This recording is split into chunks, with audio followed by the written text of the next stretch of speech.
Praise God, EC Street Preacher here. I clean up pretty good, don't I? I just got back from church. Last night I was down at Greenville preaching. Very different video than the ones I've been doing in Greenville. I sort of used a different angle because my car was confiscated, so I wasn't able to use it last night. I wasn't able to take my hand truck out there, which is usually what I put my camera on. And I didn't have my sign, but a few days ago I did get a sort of sandwich vinyl sign, and I really like wearing it. It's lightweight. I was able to move around a lot, and I had the camera on kind of a transform thing behind me, so that's the kind of angle you're going to get. But the big thing that happened last night was there was a Toga party going on at one of the bars near the place where I preach, and I even crashed it at one point. Another thing you'll find on this video is a lot of people telling me that I'm too harsh, that I'm doing it wrong. Well, when you've got college kids running around in bed sheets, I don't think there's too harsh. To me, that's kind of unbelievable. You got that going on, but then I'm too harsh. But anyway, yeah, that's about the long and short of it. So here's the video. Hope you enjoy it. Okay, EC Street Preacher here, back in Greenville. It's going to be a little bit different this time. Don't have my hand truck with me. I got this new, I call it a sandwich board. That's usually what it's called, but this is made out of vinyl. There's no wood in it. Can't really call it a sandwich board. I'll give you a shot of it real quick if that shows up. So that's what I have tonight, and just trying to work with what I got. And I'll set this up right here, and we'll kind of work from this, and we'll see where it goes. I got a little bit, it'll be a little bit different view this time. It's usually facing you know, that building over there, but I'm just going to face it out more towards this way, because I mean that's where the bars are at, and that's where most of the people start walking to. So that's what I'm going to be up to tonight, and might be checking this every now and then. Make sure the field of view is right. Kind of not an exact science. If you fear God, you keep His commandments. You hate God if you sin. I hope there's no sinners out here.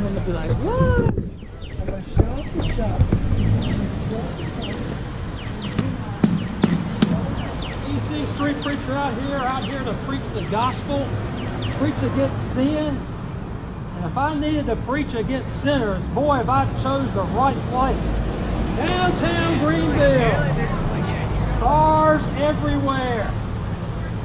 Here in the middle of a college campus that goes out of its way to teach evolution, which is the most bereft of intelligence theory there ever was. No proof for evolution at all. They teach it as fact on that campus.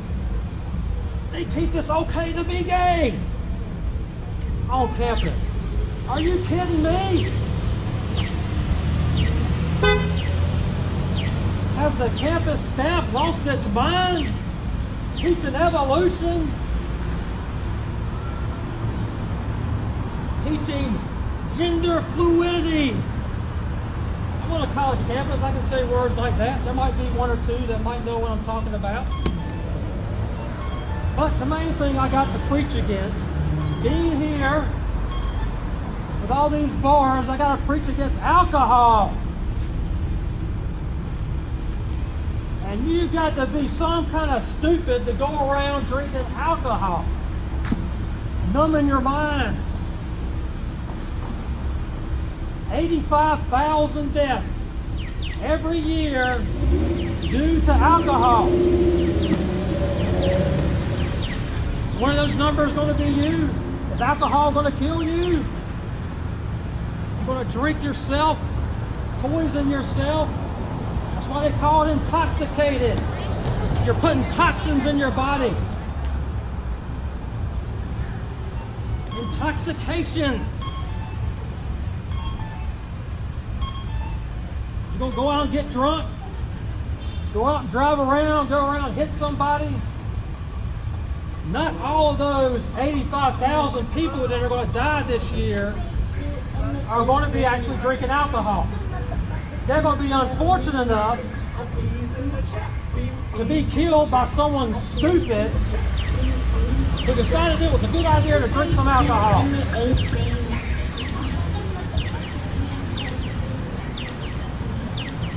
And let's face it, getting drunk is fun. Getting drunk is fun. You get a buzz. But there's a price to pay. There's a price to pay. Those hooks are going in. Sooner or later, you're going to have to drink more and more and more to get that buzz that you had the first time you drank alcohol. You got to drink more and more. And before you know it, you're drinking not for a buzz, you're drinking to stop those withdrawal symptoms. You start getting the shakes, and you got to drink just to stop that. So you're trapped. You're a slave to it. You're a slave to that alcohol.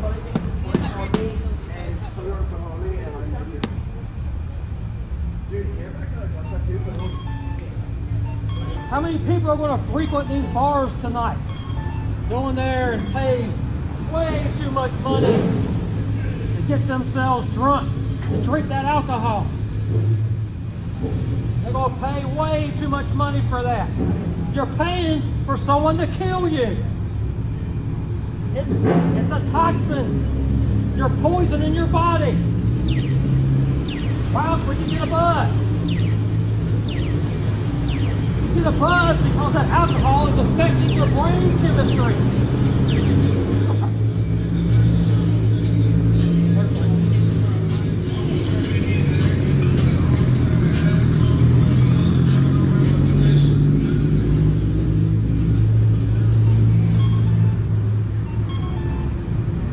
Here in the Bible Belt, people got that mistaken belief. I can do whatever I want 6 days a week. 6 days a week I can go out, do whatever I want. But on the 7th day, I'm going to go to church. And that's going to make everything okay. I can go out and live like the devil for 6 days, but as long as I go to church on Sunday, maybe not the morning service, maybe I'll just go to the afternoon service. Because in the morning, after a night drinking alcohol, I'm in the bathroom puking my guts out, I can't really go to church then. So I'll go to the night service, and then I'm okay, and then I'm all right with God. And then when I die, I'll go to heaven. It doesn't work that way. God's not going to share you with alcohol. God's not going to share you with sin. Have you lost your mind? That's crazy talk. You think because you're giving God a few hours on Sunday that He's okay with that? That He's okay with you spitting in His face, mocking His Son's crucifixion 6 days a week? But there's that few hours on Sunday. Yeah, I'm going to live for God. I'm going to live for God a few days. I'm going to go to church on Sunday, and that's going to make it all right. It doesn't make it all right. It doesn't. What are you doing in that church when the pastor's speaking? You're probably thinking about where you're going to go to lunch. You're probably thinking, that pastor better not take too long. Football's coming on. I gotta watch football. I gotta watch those players that take their knee and disgrace the death of our soldiers on the battlefield. I'd rather do that than sit here in church. That pastor better hurry up. That pastor better hurry up.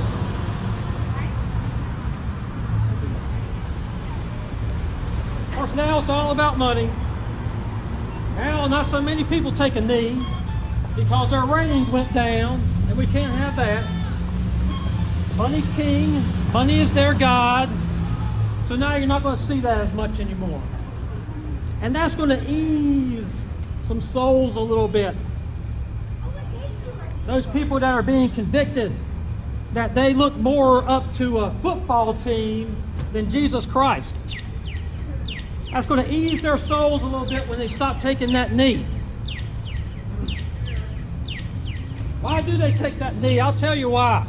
Number one, it doesn't cost them anything. And number two, they really don't have to do anything either. Why not take a knee? It's not that hard to do. It's free. What kind of a protest is that? A stupid one, if you ask me.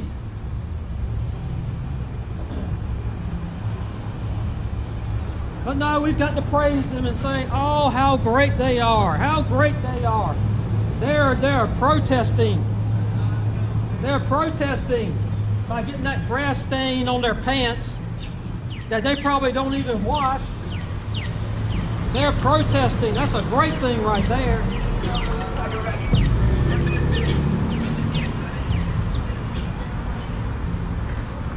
If you want to change injustice, why don't you go out and preach the gospel?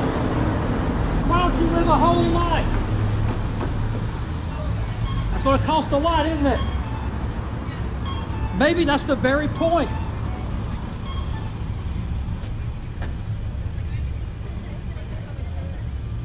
But I'm not here to talk about that. I'm out here to talk about alcohol. The alcohol. The alcohol that takes 85,000 people to their graves every year. Some of those people are going to go straight to hell. That I can't stand. If I can keep people from death long enough for them to hear the unadulterated gospel of Jesus Christ, I will do it. 85,000, is it going to be you?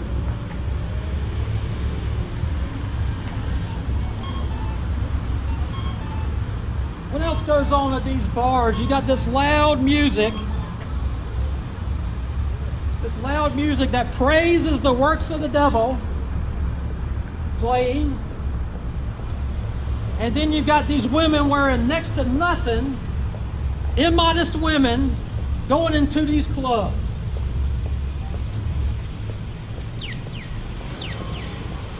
Immodesty is a sin. Immodesty is a sin. Cover yourself up. What does the Bible say makes a woman beautiful? I'm glad you asked. The Bible says that a woman is beautiful by good works and submission. Good works and submission. The Bible does not say a lot of cleavage makes a woman beautiful. The Bible does not say short skirts make a woman beautiful. It does not say that. It says good works and submission make a woman beautiful. Is that really how you want to get a man? By dressing immodestly? Is that really how you want to get a man? As you know, in 10, 20 years, you're not going to look that way anymore. So if you get you a man with your immodest dress, dressing like a whore, suppose he does marry you. Suppose you get the man. But then in 10, 15 years, you don't look that way anymore. So he goes and finds him someone else that looks better. You've got no one to blame but yourself for that. That's how you put yourself out there. Look at me. Look at what I have. Just look on the surface. Just look at my beauty. You can have that.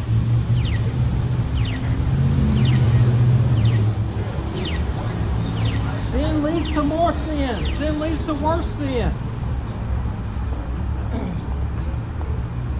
When the wrinkles come and you start sagging in areas where You probably shouldn't have to sag. He's going to start looking for someone else.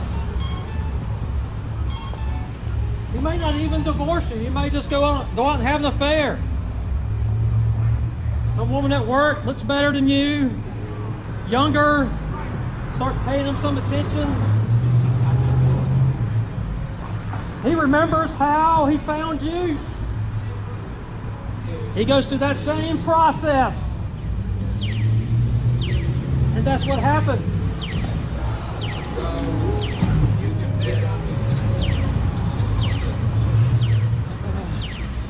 Out here preaching the word tonight. If you dare to listen, if you dare to fear God and keep His commandments, you can be saved. You don't have to go to hell.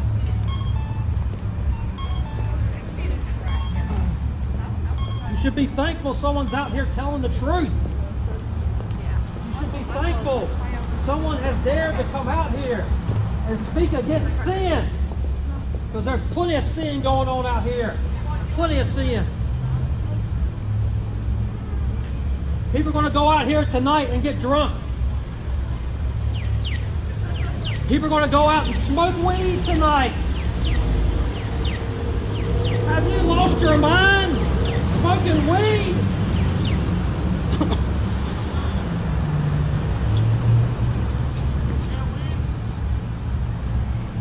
There's been a new study came out just this week from Canada. A study about people who use marijuana. They have linked marijuana use to violent behavior. Right. Violent behavior. Fargo and Key. Oh, that's a lot of fucking words. I can't read that. Religion killed. You need to read it. Read Matthew 6:5. You know what Matthew 6:5 says? Matthew 6:5. Sermon on the Mount. No, Matthew 6:5. Yeah, the Sermon on the Mount. 5, 6, and 7. The Sermon on the Mount. Chapter 6, verse 5. Don't pray in public. I'm not praying. I'm not You're praying. preaching in public. Well, then Jesus was wrong. Jesus was wrong when he preached in public. John the Baptist was wrong. Have you lost your mind? How's anybody going to know without a preacher? How will they hear without a preacher? Paul asked. Pray in public. I prayed before I got here. I prayed in the car. Prayer is important. Prayer is one of the most important things I do. What Jesus was talking about was a prayer that the hypocrites, the Pharisees, did to be seen of men. To be seen of men. Oh, I start talking about weed, and all of a sudden somebody's got to rebuke me and try to use the Bible to do it. Maybe if you spent more time reading your Bible instead of smoking the wacky tobacco, maybe you'd have better chance rebuking me. But yes, they have linked frequent marijuana use with violent behavior. Violent behavior. Which I gotta admit, that was kind of a surprise to me. Usually you think of a stoner. Usually you think of a stoner, you just think of some guy that's kind of, you know, lazy, couch potato, doesn't really think for himself, just kind of fuzzy-minded. You really don't think of somebody who smokes weed to be violent. And yet, that's what the study says. So now all these states that have decided that's okay to have marijuana for recreational use have just bought themselves a huge crime problem. More violence. More violence. Maybe that's why we have all these riots going on. These people go out and they smoke their marijuana, and all of a sudden they want to fight everybody. That could be the reason. You make marijuana legal, And all of a sudden, looks like the country's falling apart.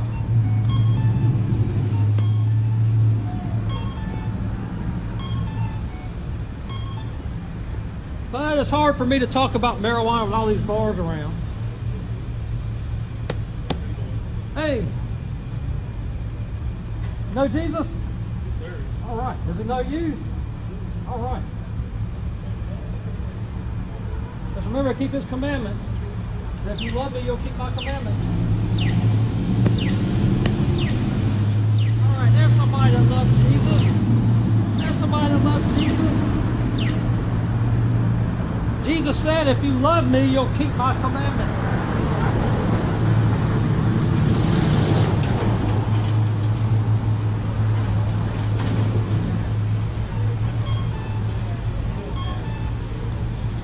If you love him, you'll keep his commandments.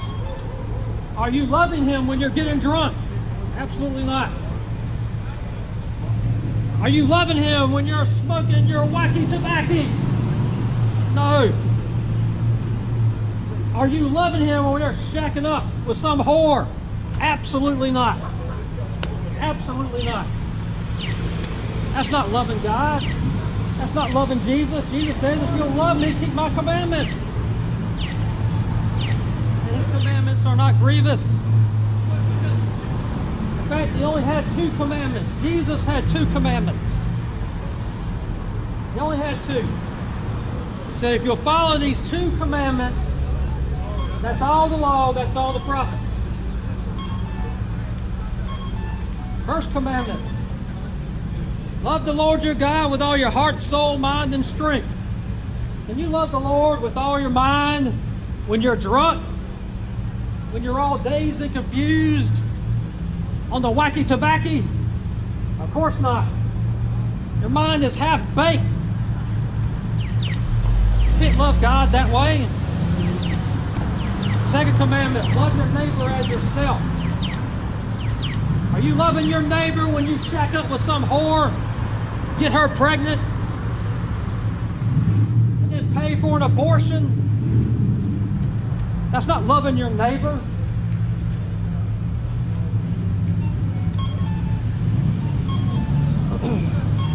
Abortion has a higher risk of cancer in women. And then, of course, it's an abortion. You're killing somebody. You're a murderer.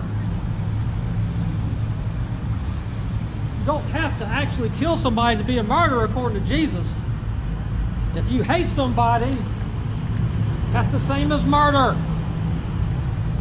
No, if you pay for them to die, I mean, that's kind of hating them.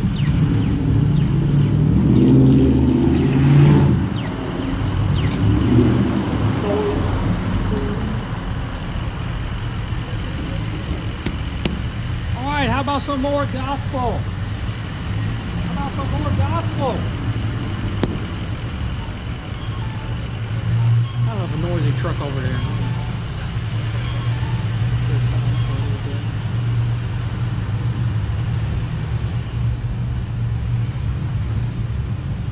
I really do kind of like this setup though. I like this sandwich sign, I guess is the best word for it. Around holding this Bible. Any questions or rebuttals so far? Any questions or rebuttals so far? I'm glad we're all on the same page. I'm glad we're all on the same page.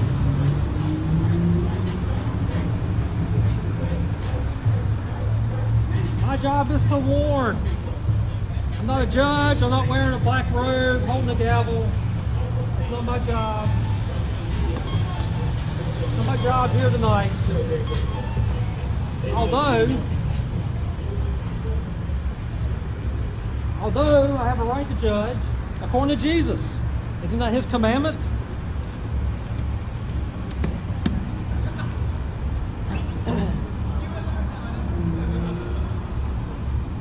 Jesus said, judge with righteous judgment. I'm certainly not out here to condemn anybody. Certainly not out here to do that.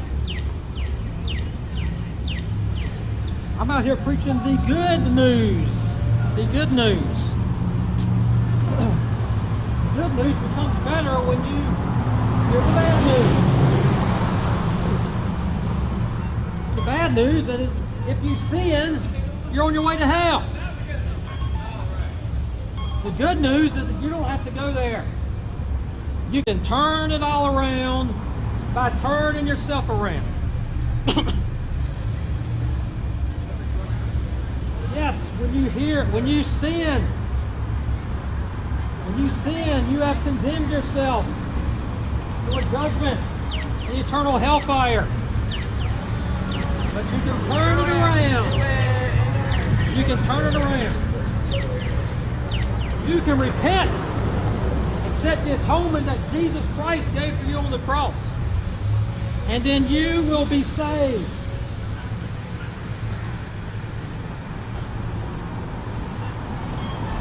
Christianity is the only true religion.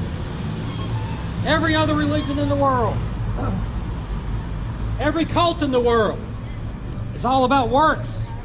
You got to work to get yourself into heaven. You got to work to get to God. Christianity is all about salvation, accepting what was done for you. There was a work done for you 2,000 years ago. 2,000 years ago, God became flesh, went to the cross, and died for you. But that's not the end of the story. 3 days later, he rose from the grave. You can visit Muhammad's grave today, Joseph Smith's grave. You got pieces of Buddha. Oh no, I'm out here on love. I'm out here on love. If I snatch somebody from hellfire, especially someone who thinks they're a Christian but don't live like it, if I can snatch them from hellfire, that's love. If I can snatch somebody who thinks they're saved but lives like the devil, he who sins is of the devil, then that's an act of love.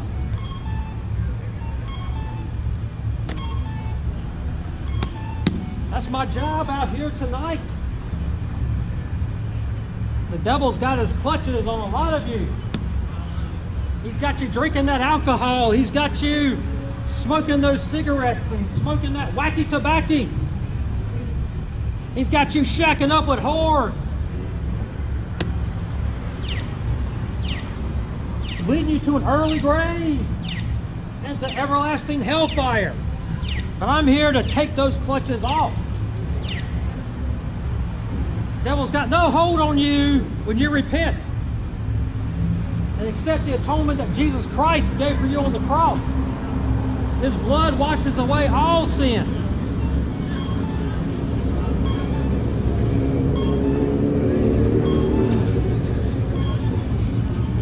Like I was saying before, Christianity is the only way to heaven. Every other religion, every other cult is going to tell you that works get you to God. Works will get you to heaven. Christianity is not that way. It's by what's been done. It's by what's been done for you.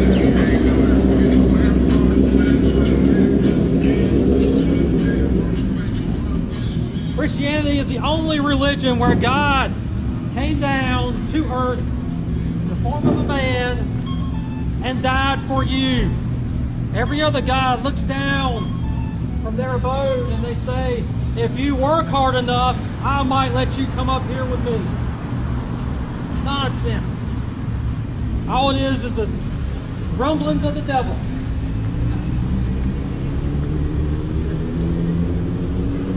Salvation is guaranteed with Christianity. If you repent, you accept the atonement that Jesus Christ gave for you on the cross. If you do that, your salvation is guaranteed. The Islam does not have guaranteed salvation. Even the Prophet Muhammad said, I don't know if I'm going to receive salvation. I don't know if I'm going to enter paradise. His best friend, the second caliph, Abu Bakr, said, even if I had 1 foot in paradise, I'm not sure that I would get in there. So even the top 2 Muslims in the world at that time said, I'm not sure I'll have salvation. So your salvation is not guaranteed with Islam.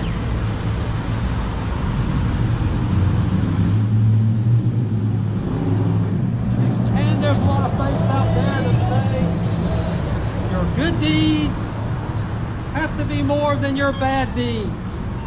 It's like a barter system. So if you have more good deeds than bad deeds, then you will get to heaven. Well, that's kind of a good theory. It's a wrong theory because the Bible speaks against it. The Bible says your best works are filthy rags to God. Your best works are filthy rags.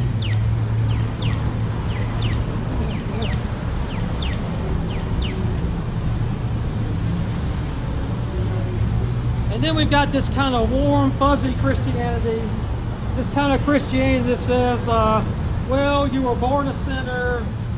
You're going to sin every day. You can't help it. So just trust in Jesus while you're sinning against him. And you'll still be saved. You know, your heart's in the right place. Too bad the Bible doesn't say anything about that. Too bad the Bible preaches something totally different. Jesus told people to stop sinning.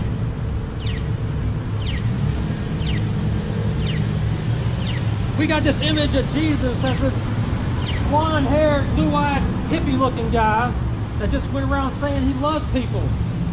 If he did that, they wouldn't have killed him. The real Jesus told people to stop sinning. The woman caught in adultery.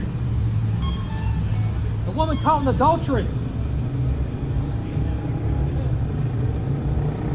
And Jesus' last words to her were, go and sin no more. He didn't say, well, go and sin a little. He didn't say, well, go, just don't sin as much as you did. He didn't say, as some Bible translations say, go and leave your life of sin. Which to me sounds kind of like the same thing. But it sounds like he was just telling her to stop being a whore.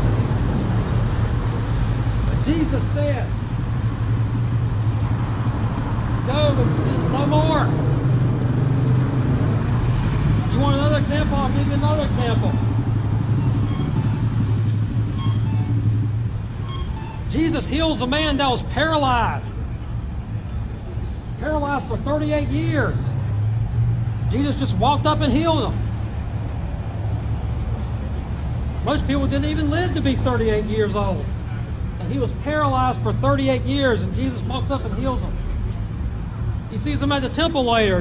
What does he say? Does Jesus say, well, make sure, try not to sin. I know you're going to sin, but try not to. And, you know, just don't do the big sins. He didn't say anything like that. He said, stop sinning, or something worse will happen to you. Oh, Jesus was so judgmental.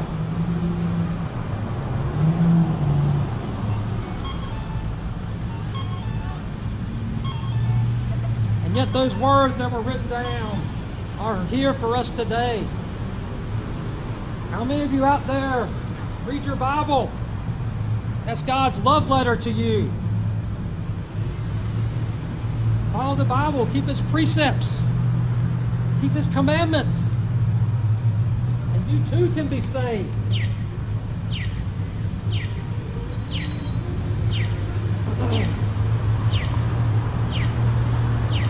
Why are people coming out here to drink alcohol tonight? Why are they going to do that?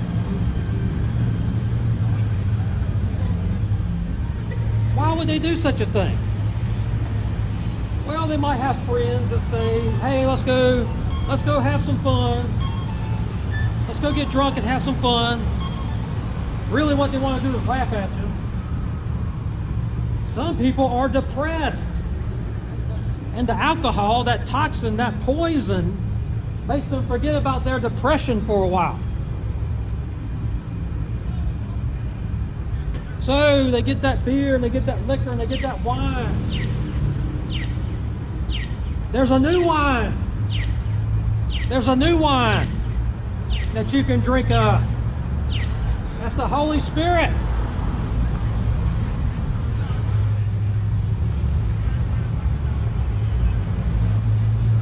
I do have kind of an audience right now. There's people like standing, they're not on camera, but I got about a handful of people outside the tattoo shop. Some in the parking lot listening. So yeah. Maybe I'll get some more interactions later. Usually when I first get started, it's just more of a preach, which I like it that way. I like to go ahead and set the table in front of everybody. He who sins is of the devil, and getting drunk is a sin. Sin, sin, sin.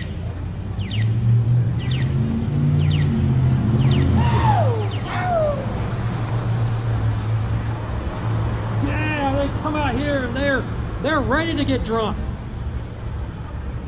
They save their money.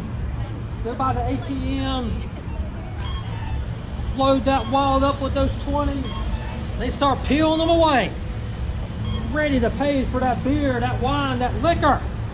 Let's do those Jello shots, man. Let's do those Jello shots. And all the time, the hook is getting deeper. The hook is getting deeper. That's the way it is. You see it time and time again. Lives destroyed by alcohol. 85,000 this year. 85,000 people are going to die this year because of alcohol. They're going to leave behind loved ones. People that love them, but then alcohol tears them away from them. I'm even more concerned about their souls. Are they right with God? Well, if they're getting drunk, probably not. I'm talking about the ones that are going to be hit by drunk people.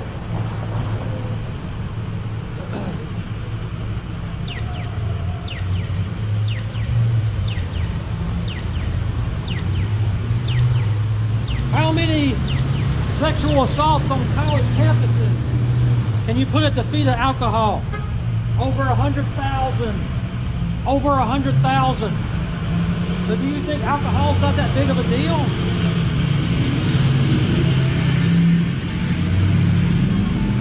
Noise. You think alcohol's not big of a deal? Why don't you talk to those 100,000 people that were sexually assaulted because someone got drunk?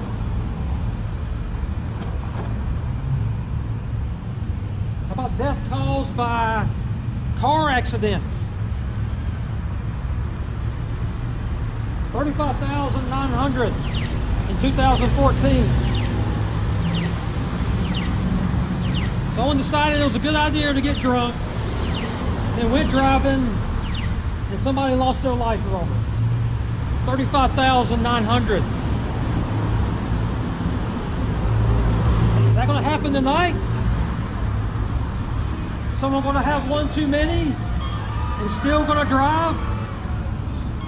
I can handle it. It's okay.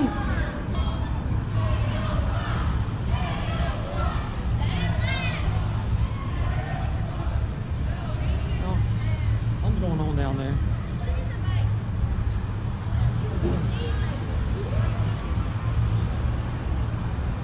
It's not too late though. It's definitely not too late to fill your body up with poison. And it's not too late to get right with God. You are still breathing. There's still blood flowing through your veins. You can still repent. get right with God.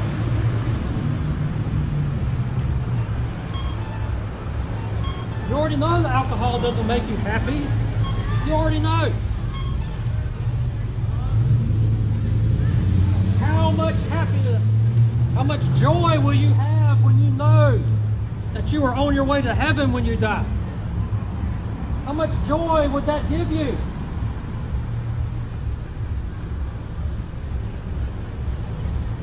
How much joy do you get from alcohol? None. You may get a chemical-induced happiness, you know, fiddling with your brain chemistry, which that's kind of dangerous. You may get that, but you won't get any joy from it. And then you gotta keep coming back. Even though the next morning you puke your guts out, you gotta keep coming back.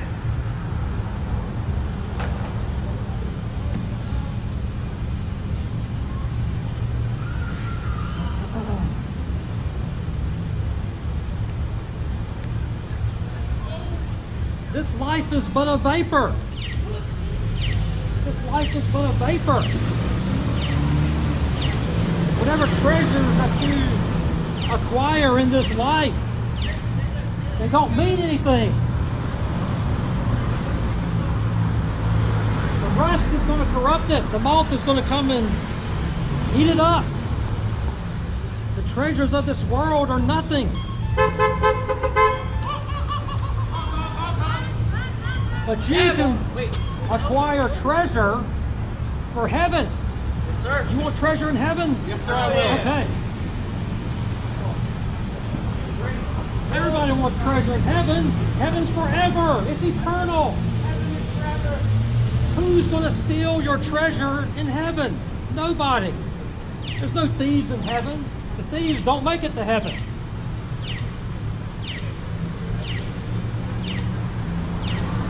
Is alcohol going to help you get treasure in heaven? Absolutely not. Is marijuana going to get you treasure in heaven? No. Is shacking up with a whore or dressing up like a whore going to get you treasure in heaven? No way.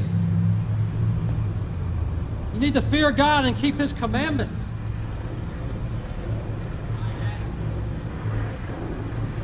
In the Bible, you can read about a man.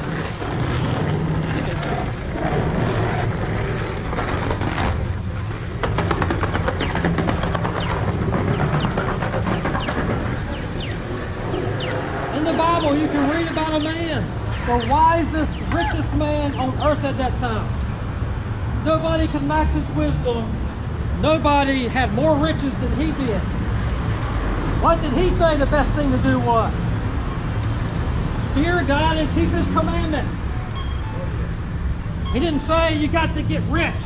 You got to get yourself money. You got to do this. Tell him, man. Being rich is right. Yeah, I will. Being rich is the right way to go. Money is king. He didn't say that. Anything he wanted, he just had to ask for. Because he had the money for it.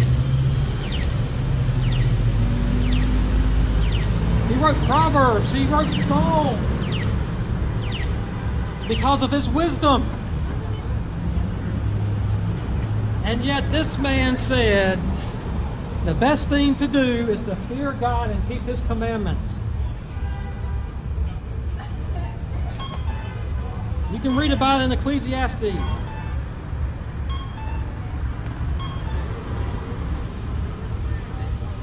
If anybody would have a testimony that sin was great, he would have.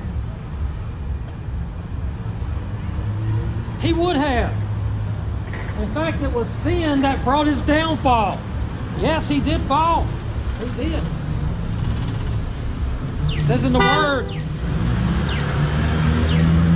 It says in the Word that he loved many women. 700 wives, 300 concubines.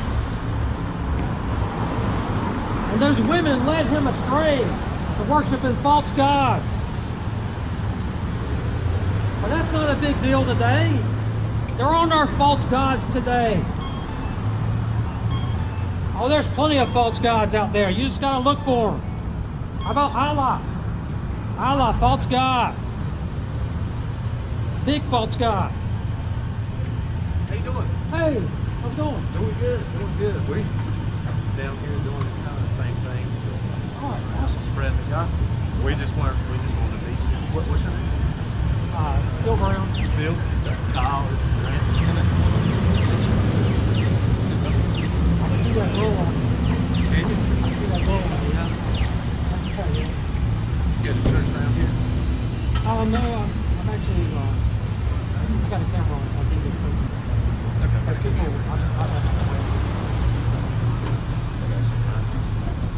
I do go to church. Yeah. They're saying, preaching against sin, and all about, keeping that personal relationship with God. You like just yeah, they did. We're just curious how it works. Witness, I did that for years. That's a great way to do it. Find more success. Oh, definitely.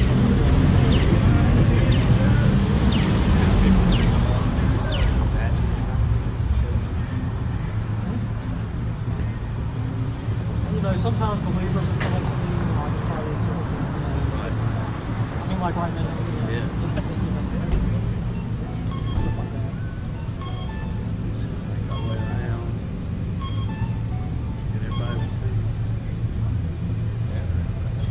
That's something from gospel. Nice to meet you, Phil. I got a YouTube channel, YouTube Street Preacher. Got some videos up there. Easier one. I'll see that every day. Wow. I'd be afraid to ride one of those. That's when the seat must slow down.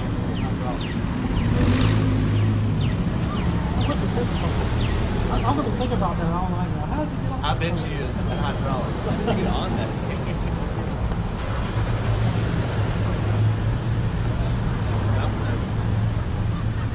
All right, well, good luck to y'all on that. Thank you, sir. Keep on working. God bless you.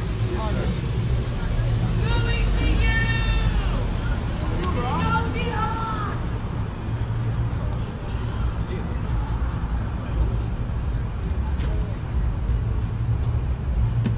And a few believers. I can see that on. I can see that on. Right to God.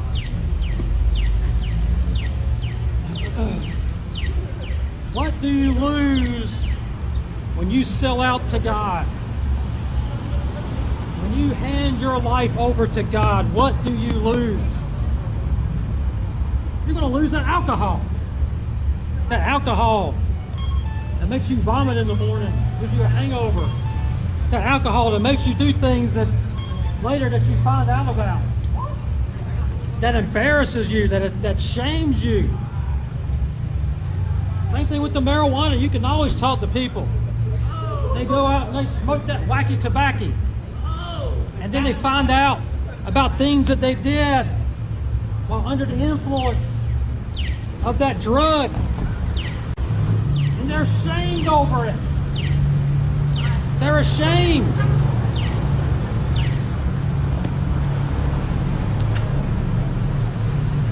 So, why not get that up?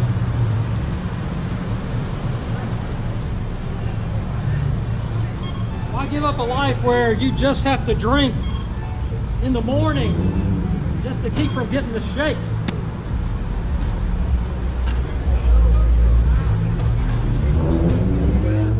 What if you had to give up dressing immodestly? What do you lose from that?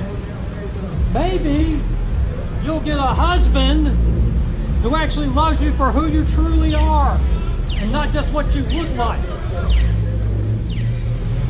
Because that's fleeting.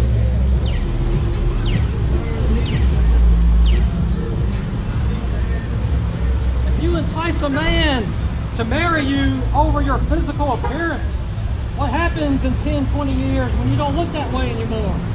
He's going to want somebody else. He's going to replay in his mind what happened when he found you and got attracted to you and decided to marry you. He said, she doesn't look like that anymore.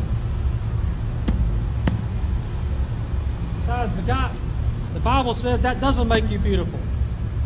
The Bible says jewelry doesn't make you look beautiful. Clothing doesn't make you look beautiful. It says good deeds and submission. Oh boy, that's a hard word to say, particularly around women, is submission. But yet, that's what the Bible says. You got to take it up with God. But he says that makes you beautiful.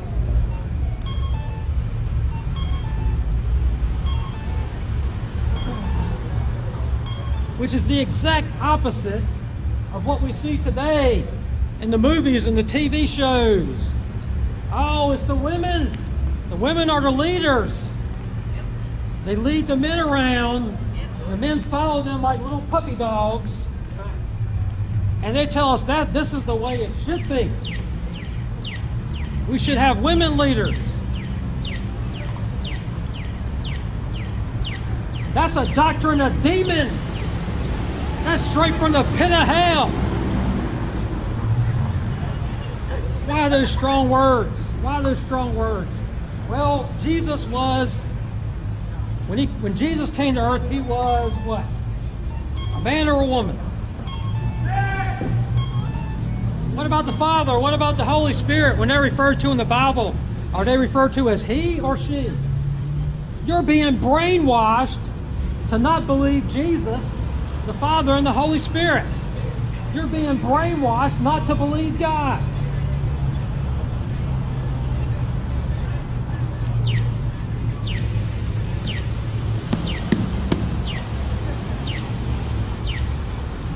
Right down the street, you've got a pagan store.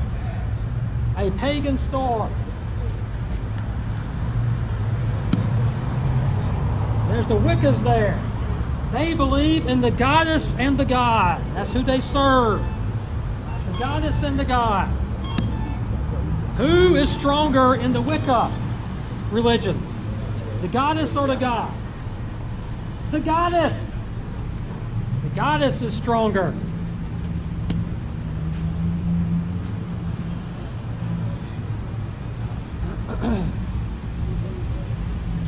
And you see this kind of doctrine in their followers. Just last week, a famous witch, male witch, went to the pagan shop in Raleigh. I was out there preaching. He hobbled in that store just as quick as he could. I was right outside of his car, preaching the word, preaching the gospel. He hobbled away as quick as he could. That's the way he's been trained. That's the way he's been trained. The Wicca, they train their male followers. The cower. The cower, particularly against women. But when they hear a preacher, when they hear a man of God rebuking them harshly, to them it sounds a little bit too much like the priestesses. So they cower and run.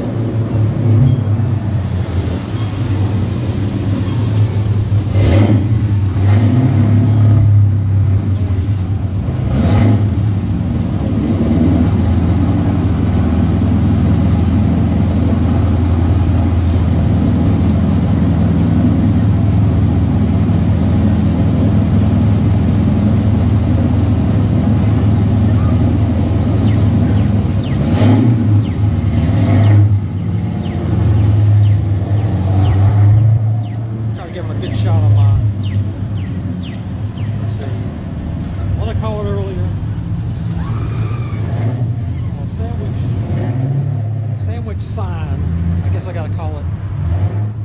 I mean, this thing really feels good. I mean, this is my first time trying this out. Yeah, that's okay. Making sure it's straight. I don't want people to be doing all this when they're looking at the video. But, it's not really heavy on me. We got my hands free. I'm usually kind of up on a pedestal, but really good job. Couldn't bring the hand truck tonight. I don't want to carry a lot of stuff with me. That's the way it happens.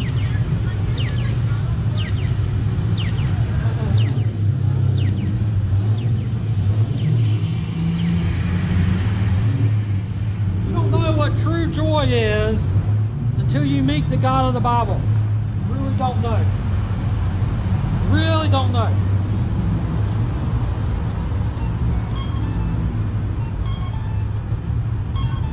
That's where the true joy comes from.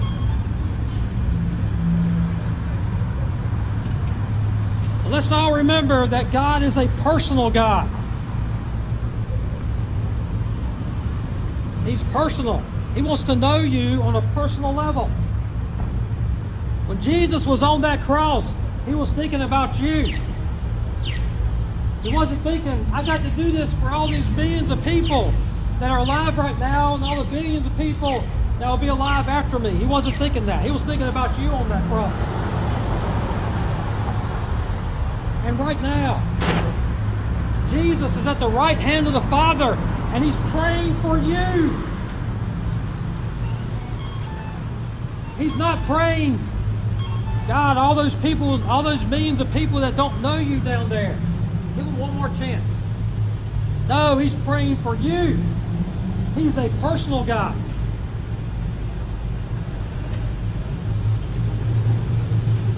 Which is another thing that differentiates Christianity from everything else.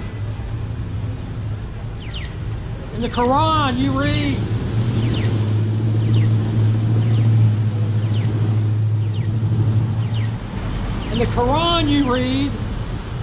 that your best relationship with Allah is a slave to a master.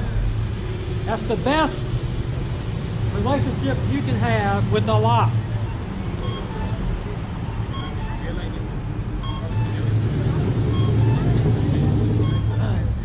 Why do they pray 5 times a day? Why do they fast during Ramadan? Why do they do these things? They're afraid of what's going to happen to them if they don't. It's not out of a love for God.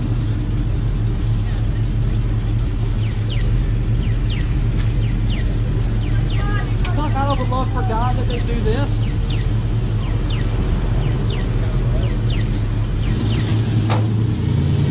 Yes, that's what Allah teaches. That's the best relationship you can have. Islam.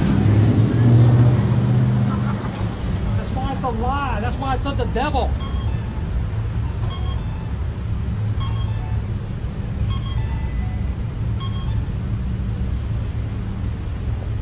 I love Muslims. I love them enough to tell them the truth.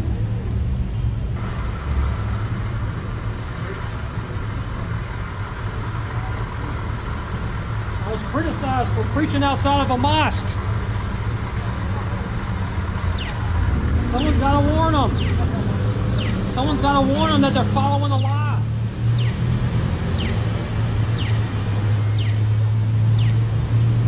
So I preached it in the gospel. I try to convert them to Christianity. And I was criticized for that. Nobody criticized them for trying to convert me to Islam, which they tried to do.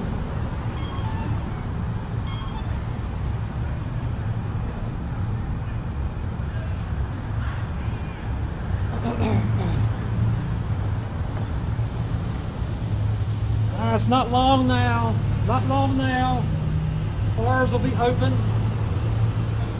Bars will be open. The clubs will be open. There'll be such sin, such abomination in this area. The Holy Spirit is grieving over all the sin in this area.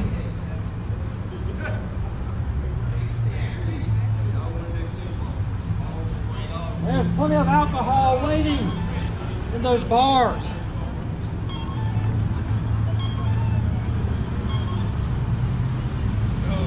There's plenty. As long as you got the money, they'll keep pouring it for you.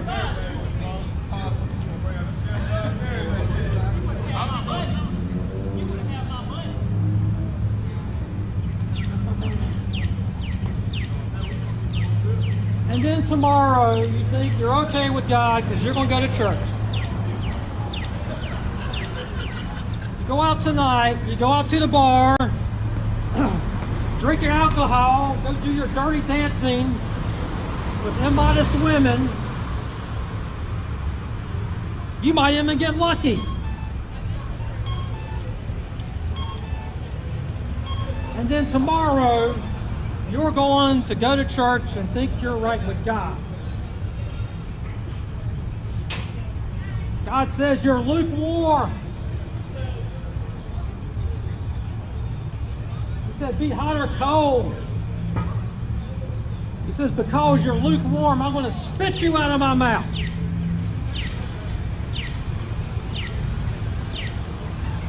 Live for the devil tonight. Go to a house of God tomorrow. It's an abomination in the sight of the Lord. He's a jealous God. The hour's too late. If you're going to live for the devil, be the worst sinner you can be. But if you're going to live for God, be the best Christian you can be. Don't you dare call yourself a Christian and come out here and get drunk. Don't you dare call yourself a Christian and smoke weed. Don't you dare call yourself a Christian and have premarital sex and dress up like a whore. Don't you dare do that. We'll give y'all a little history lesson. Who wants to hear a history lesson? When Napoleon was head of the Italian army, he was General Napoleon then. Now some people out here may have gone to public school, so I'll go and tell you, Napoleon was a general in the Italian army, later became Emperor of France, but he led the Italian army. Also in this army was a private named Napoleon. So y'all follow me so far? General Napoleon found out that Private Napoleon would retreat from the front lines when the battle started. General Napoleon called Private Napoleon into his office. General Napoleon told Private Napoleon, either change your name or live up to it. So I'm telling you tonight, if you call yourself a Christian, live up to it or change your name. If you think it's okay to sin, go ahead and call yourself a child of the devil. Because that's exactly what you are. But don't say, oh, I'm all right with God. I'm going to church tomorrow. That's a lie. Even when you go to church, when the word is being preached, which is a sacred thing, you're thinking about what you're going to eat for lunch. You're thinking about the football game.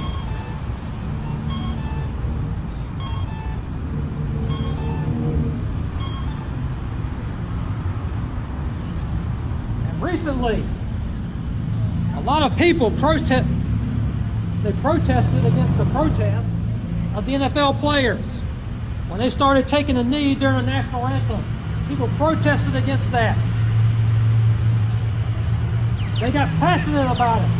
They said, how dare you?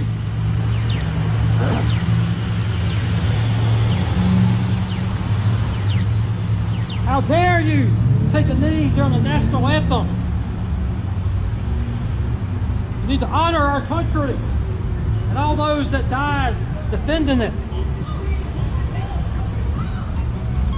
Yet, where is the passion for people who protest against God's law every day, who break His commandments? Where's the protest over that? The NFL changed their stance because their ratings plummeted. When people boycotted watching football because of the protest during the national anthem. And I agree with that. But where's the protest over breaking God's law? When you go out and you get drunk, you smoke weed,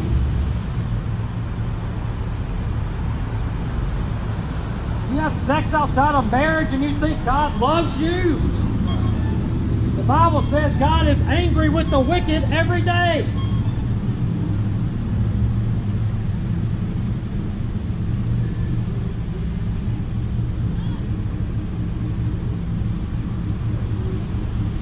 Jesus said, if you love me, keep my commandments.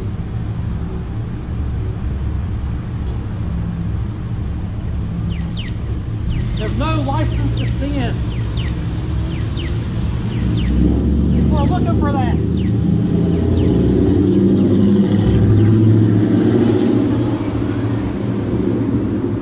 Great scholars of the Bible have pored over this Bible over and over again, searching the scriptures for that license to sin. Maybe if they loved God more than they loved their sin, they'd be much happier people. Too many preachers out there are more concerned with filling up those pews with people paying their tithes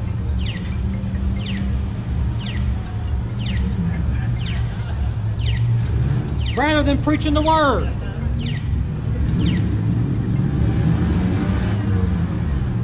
Joel Osteen is a big example.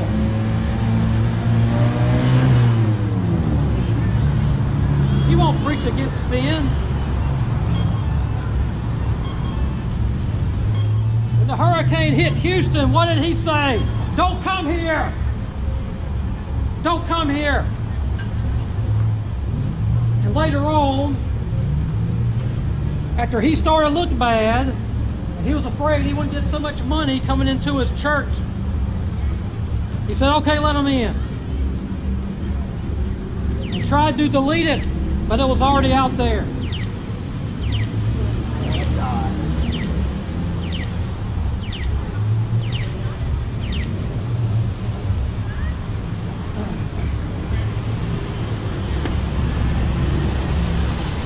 So many people rushing off to sin. Rushing off to sin. You went after Jesus as hard as you went after alcohol. Imagine what your life would be like. You'd be so much happier. You would have joy. But no, we try to rationalize our sin. We try to give excuses for our sin. And we should be looking for reasons to not sin. We should be looking for reasons to go after God.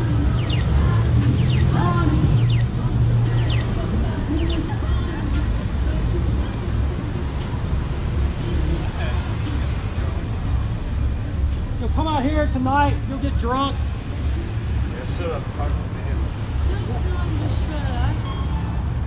I'm out here preaching the word. I had things to do. Saving people from hellfire. Eternity is a long time.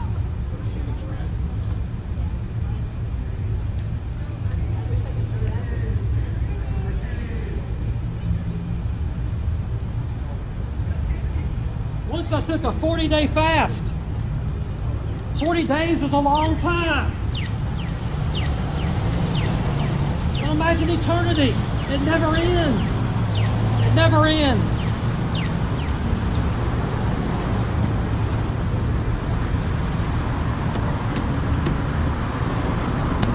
I don't want to neglect to say this, but if you do fast, pray. And when I do fast, I do make sure that I pray. I pray more than I usually do, and I read the Bible more than I usually do. You know, of course, then I got more time.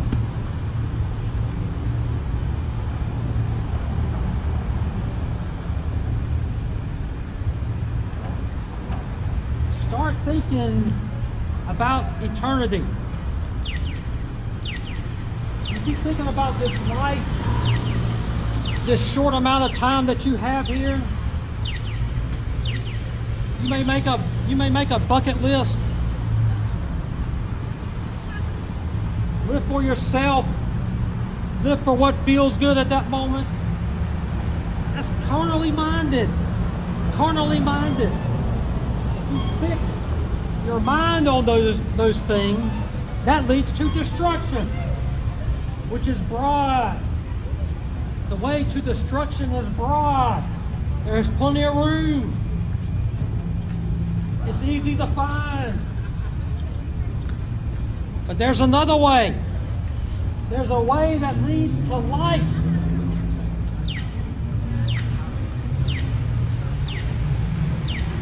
There's a way that leads to life. Somebody got to do it. Yeah. There's a way that leads to life. It's a narrow way. It's a narrow way. You can't carry your alcohol on this narrow way to life. You can't enter this narrow way with immodest dress. Dressing like a whore. You can't enter that way like that.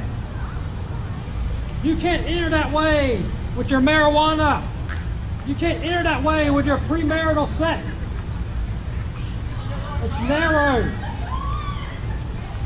It's a narrow way.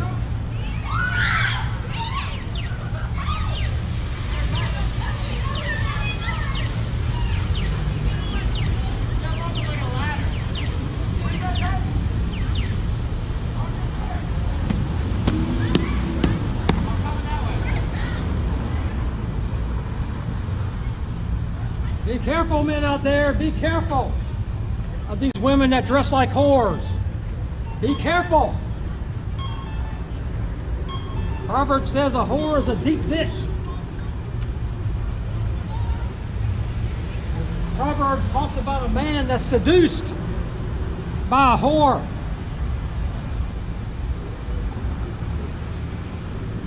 They said it was like a lamb being led to the slaughter.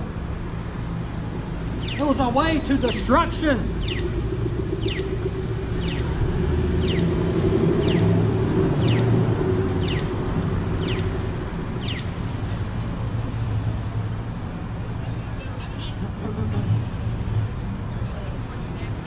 Oh, they got themselves a toga party down there.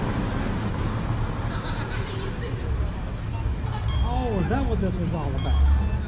There was like some like yelling and cheering earlier. There's a toga party.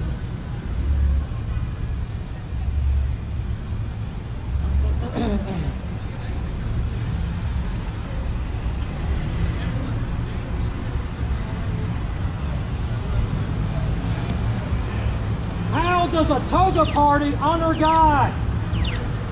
How does that honor God?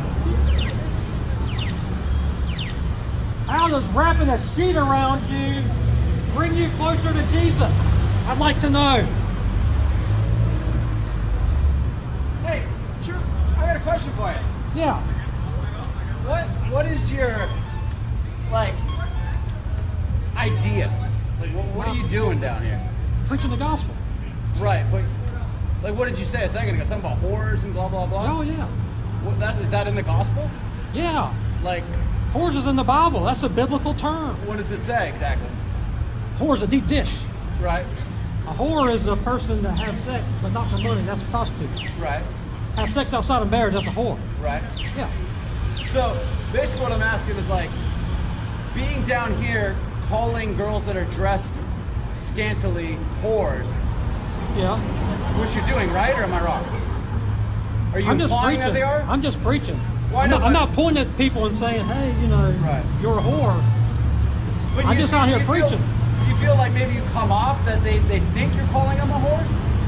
That's up to them. I mean, I can't, you know, Well, I know, but tit for tat. can't read their So mind. basically, what I'm wondering, like, if you're coming off that way, maybe that's not like. Cause some girls aren't whores that are dressed whorish. You know? Oh, no, not at all. And then, I'll and then agree I with feel that, like yeah. I feel like they're gonna get that vibe that they think they are because you said it, and I feel like that's counteractive to what God would want, right? God wants them to dress that way? Why? I mean, why wouldn't He want it? I mean, it's freedom of expression.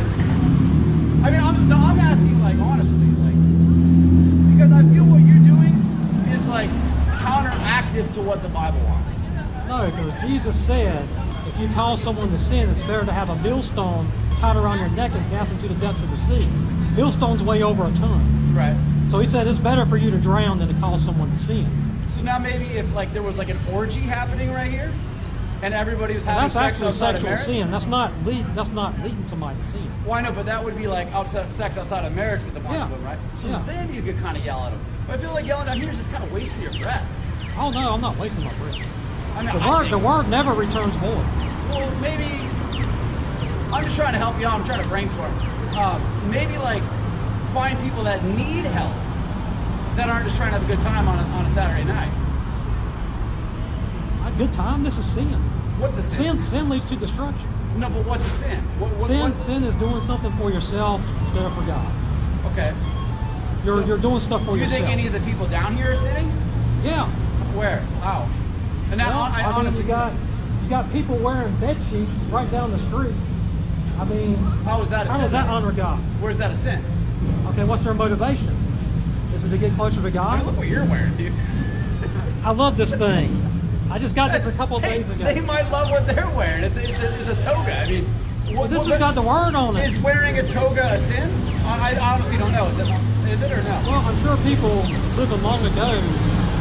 I mean, that's what they wore. That's what their clothes were. Right. I mean, I'm sure that's not a sin. Why are they wearing togas? Because they're at a toga party. Why have a toga party? See, I'm looking at the motivation. That's what God looks Well, at. because the toga is Greek, right? It's like a Greek thing. It's like a Greek thing, and they're part of the Greek life with sororities and stuff. Okay, so togas aside, what like other sins? Like what's going on? Alcohol. People getting drunk. Well, if you're 21 or older, it's legal. That's not a sin. Okay. One time slavery was legal. Does that mean that was okay? No, like currently, one-time alcohol. I mean, right now abortion is legal. Is that okay? Nobody's having abortions. They're sin right now. I'm talking about drinking alcohol. Now, if they're 18, 19, if they're 18 or 19 and drinking, sure, that's illegal and you can consider that a sin. But what is actually a sin that they're doing, these people down here? They're drinking, which is legal if they're 21. They're wearing togas, which is legal as long as they're covered up. So where are they sinning is what I'm asking. Like, Because they're doing things for themselves and not for God. so am I sitting on this bike right now? Well, I mean, why are you on the bike? Because it's fun. Okay. Does that make it a sin? Honest question. Does that make it a sin? I mean, how do you think it's a sin? I mean, I don't think it's a sin, but I also don't think togas or drinking is a sin either. That's why I'm I do asking. have one question. How do you get off of that thing? It's like a ladder. Step down, 1, 2. It's easier to get off than it is to get on. That's what it is. I want to see him ride it. You want to try it? Oh, no. I fall over. But you see, you got to see what I'm thinking is their motivation for having a toga party is to get drunk and to get women in bed. I feel like That's you've not got a godly. weird- That's not godly. I agree. If that is their motivation, I completely agree. Okay, you're talking about the bicycle. Okay, that's good exercise. You know, physical exercise profits a little. You know, that's what it says in the Bible. And the engineering to build this, we just built it today. That's cool. Yeah, we spent a few So, hours. but if you're riding on that bicycle It's made constantly, foliage right now.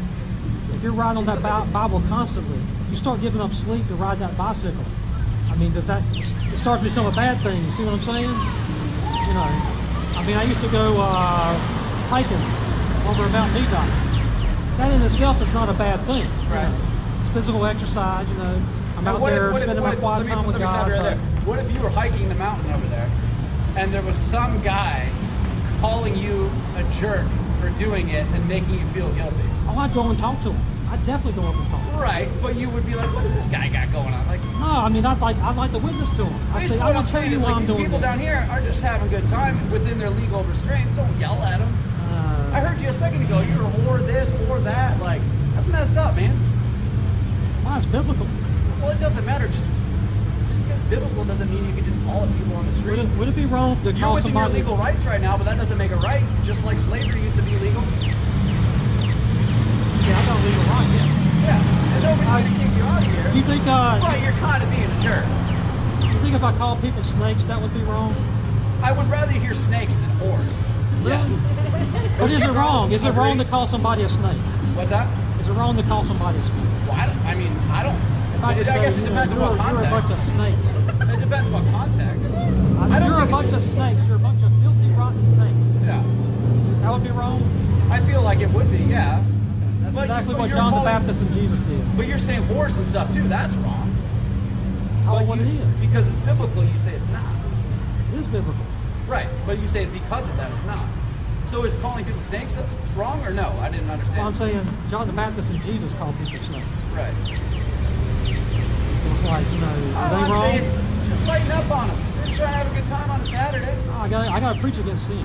Well, Sin is going to kill them. Preach the good word. I'm all for that, but don't Yeah. yell at people. Don't make them feel shitty. You know, like making them feel bad. Like that's weak, man. That's what bullies do. Just because it's in the name of Jesus doesn't make it right. Am I wrong? Well, then Jesus was a bully. I mean, that's you He said. told not people me. to stop sinning. Huh? He told people to stop But sinning. nobody down here is sinning is what I'm Yeah, getting they at. are. Nobody is sinning. And drunkards Literally, I don't see a sin. single sin happening. Drunkards will not inherit the kingdom of God. Well, they don't. Maybe they don't want it. But what I'm saying, nobody's down here. Well, saying, I mean, if they you need to know the truth. If you see somebody having sex outside of marriage, preach to them and call them a whore. But nobody's down here having sex outside of marriage. Everybody's hanging out, having a good time. I'm on a bike. So nobody's fornicating out here. No. Where? Okay. Jesus said, look at a woman with lust, you've already committed adultery. Say again? If you look at a woman with lust, you've already committed adultery with her. In other words, you've already done the physical act. Fair enough. I'll give you that. But when you look at You don't somebody, think any of these men out here aren't looking at these women how do you know in these that? club How do you outfits know and what they're lusting? thinking? How do you know what they're thinking? You're being very presumptuous. You can tell I've by gotten their better in actions. my old age at dealing with these guys. I used to just yell and stuff, but I'm getting better at the whole talking dialogue. But you're being very presumptuous by assuming they're looking at women with lust. They probably are, you're right. But you don't know that, you're kind of being a jerk by assuming it. Their actions show that. What are their actions? Why Okay, should give me an somebody put example. on a toga? Give me an example of some actions you've seen right now, right here. And why aren't you out in front of the toga part? Why are you right here? I'm thinking about actually walking by them. This is my usual spot that I usually go to.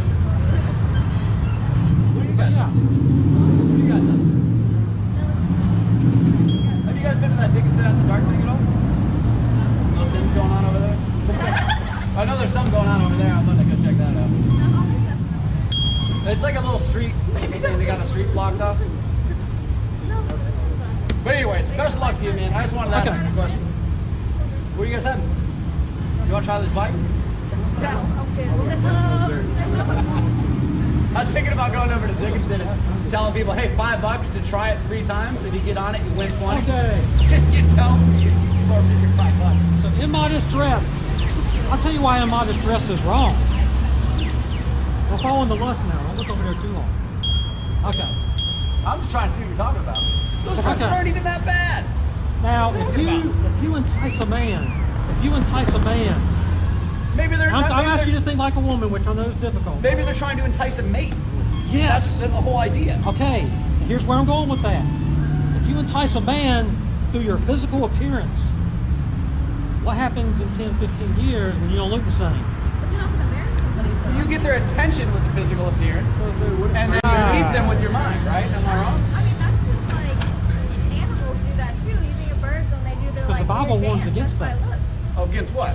Through physical means. So are you into like the Muslim stuff where you should cover up everything always? Is that what the Bible The says? Bible says, rather than jewelry and clothing, you entice a mate by good deeds and submission. Are you married? Submission? That is the most sexist thing ever. Come on. Submission? That is a sin if you ask me. So you're saying these 2 lovely women, in order to mate with us, they have to submit and do as we say? They did call women leaders. You know what I mean? Like, so they have to submit to me in order to be my mate. Wives are supposed to submit to their husbands. That's a biblical command. See, that's rough. And you know, when was the Bible written? Thousands of years ago? Well, over a long period of time. But Right. And then translated over time, one thing to another. You ever well, play we the do game have the Telephone? original manuscript. What's that? We know the Bible we have today was what was written. Right. Because of the So, huge number of manuscripts we have, and you know, in the original language. So what denomination are you, if you ask me? If you don't mind. I don't have denomination. I just believe the Bible. That's it. Fair enough, I'll give you that, because I know a lot of, there's so many damn religions, how do you pick one? But, I feel like I'm like the most good moral person of anybody I know, and I'm an atheist. I don't believe in any of that stuff. And I have a good moral You're compass. an atheist? Absolutely. Because you can't show me anything that you can give me Atheism is definitive proof stupid. You used to believe in God. Why do you not about. I mean, I believe may in be on God a now? tall bike, but you're wearing that. Oh, I love this. It gets attention. But I mean, you used to believe in God. Why don't you believe in I God? never believed in God. I was Yes, you have. indoctrinated Yes, with you it have. as a child by my parents, and I grew up with it thinking it had to be the only way, and then I grew a brain from myself. Let me ask you this. This is actually a good question for all of you. If you're, let's say you're born, you're brought up through life, you turn 18 years old. Never once during that 18 years are you told anything about God, Jesus, the Bible, or anything. You have no idea it exists, right? No clue. Just completely taken out from your life. Now at 18, your 18th birthday, your parents come to you and say, hey, here's the Bible, Jesus, God, this is how it all happened, blah, blah, blah. As a rational thinking adult who's never been exposed to any of it, what do you think your reaction would be? I'd probably be like, You'd be questionable, right? yeah, Would you not I'd probably question question it. Yeah. Right. Yeah, But of course. if you question it, right? But now if you're 4 years old and you're told that by your parents, your grandparents, and everybody around you, and you're brought up through it as a young, impressionable mind, do you think that maybe you're indoctrinated with that idea, that theology? Or do you think that it's just brought out of nowhere? You're probably still going to question it or something. But at 18, you would.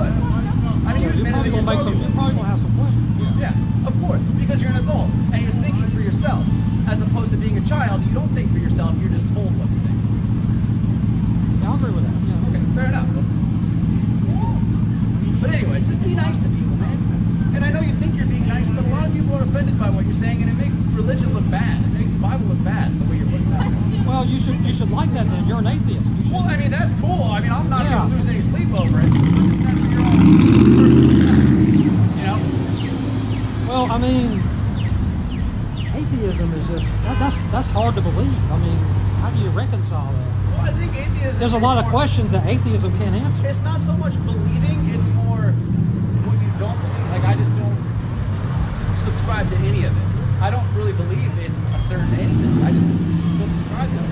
I mean, you could ask me I mean, where the origins how of the does- earth come. how did all this we happen? could burn one for a while. We could talk all sorts of stuff all night long.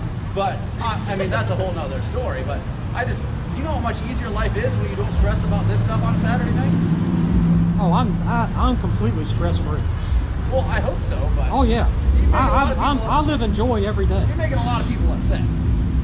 I gotta make them upset. I gotta let them know what they need to do to stay out of hellfire. Oh, because all the other religions. Well, I hate using religion. I don't like religion. Denomination. All the other faiths are Denomination. wrong. All the other faiths are wrong. What makes them wrong? What makes them wrong? Okay. They're probably thinking they're doing right. Every other faith is works. How did you become a Christian? How did I become a Christian? Well, You were told some by God when people, you were young, yeah, right? some people can just witness to somebody or see a Billy Graham video or something, and that gets them saved, or somebody will come up and talk to them. That didn't really happen with me. What I did have, though, is I had a mother and a grandmother praying for me to get saved. So one day, Jesus just showed himself to me. That was it. You can pray that too. What's that? Are you willing to pray, Jesus, if you're real, reveal yourself to me? I'm trying. Then you That's can some just- sort of you can magic just- trick or something. You know, if you prayed that and nothing happened, Well, then you're sick. Well, is that proof then? If nothing happens? Well, I mean, that's definitely proof. I mean, if you call out to Jesus, you know, the Bible says if you call out to Jesus, He's going to answer. So if nothing does happen, are you going to believe me and come over to my side? Something's going to happen. What, like right now? Jesus, not right now. Oh. No. Well, yes. Well, you're doing that Christian thing where you just like vague, ambiguous. That's not vague and Something's going to happen ambiguous. at some I'm telling point. you, Like there's going to be an answer. Yeah. There's going to be an answer. What's that? I'm saying there's going to be an answer. Well, I feel like you believe in fate. Everything happens for a reason. I feel like that would happen regardless. Are they sitting? No, we're talking about sex. He did say sex. I think he said lust. That's carnal. What are your thoughts on sodomy? Yeah. Sodomy is really bad. Really I could see religious people thinking that's a sin. I could get on board with that. Now, if there was somebody sodomizing somebody else over here, yell at them, preach to them, tell them they're doing the wrong. The people walking around the street, man, just be nice. So you think sodomy is not wrong? I mean, personally, no, but I could see why you would. I mean, you know. I mean, if they're into it, I'm not going to the anal force wall them. is very fragile. Huh? The anal wall is very fragile. Yeah. People get like very serious medical problems. Oh, yeah, no doubt. Sodomy, That's yeah. why I've had women want to mess with me back there. I'm like, badly. But I ain't trying to mess with that. But some women are into it. They got like, I don't know if it's a stronger wall or what, but. No, I mean, it's not. I mean, you'll get serious medical problems from Right. sodomy. Oh, I agree. I mean, I ain't trying to. homosexual men live 20 years less than a heterosexual man. Where did you read that? CDC. Look it up. CDC. Maybe like a case study of 20 of them. I mean, that's more than smoking. There's no would way. you convince somebody not to smoke? Probably Smoking, not. If Probably anything not. should be a sin, it should be smoking. Smoking cigarettes should be a sin. It is a sin. Is it? Yeah. I don't know. Well, that's good. I mean, would you smoke in a church? Instead of calling people whores for wearing dresses, tell them they're dumb for smoking cigarettes. Immodest good women are on their way to compromise. hell. Huh? Immodest women are on their way to hell. I gotta warn them. Immodest? Immodest. Immodest? Modest. No modesty. I say not modest. Or unmodest, I guess. I don't know if that's a word either. But anyways, I'm out of here. I'm going to that Dickinson place. You guys, see you later. Nice talking to you. Hey, good luck. Just be nice. Don't yell at people so much. This is the nicest thing a person can do. Saving people from hellfire. Well, talking to me like you are, but a lot of people don't talk like that, and I feel like you're trying to get a rise out of people. I want to get their attention. I was Yeah. following up earlier, and you were ripping into them pretty hard. Yeah. There was a bridal party, which a friend of mine is a part of. They're all dressed up, having a good time. She's getting married, probably in the Lord's eyes, and you're calling them whores, or implying that they're whores, rather. So be nice. I gotta go. Nice talking to you. See you guys. Nice talking to you. EC Street Preacher, if you want to hear the conversation again.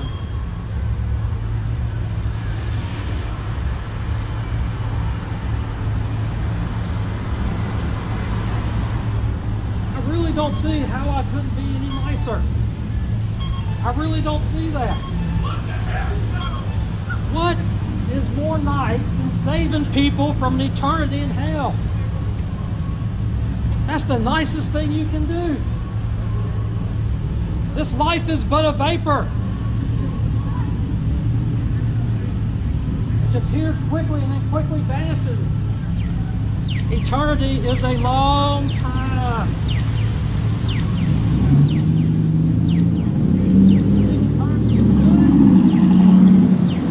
You think hell's not that bad?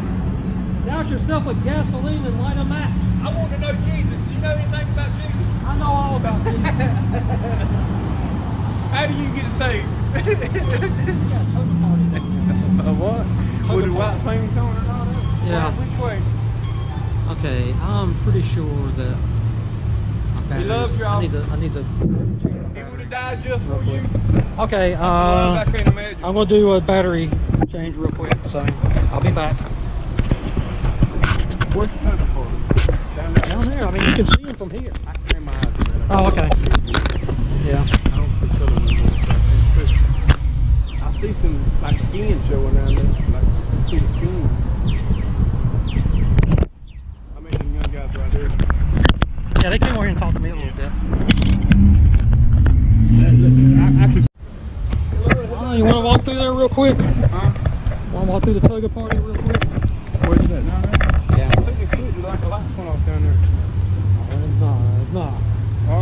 This early? No, there's no way.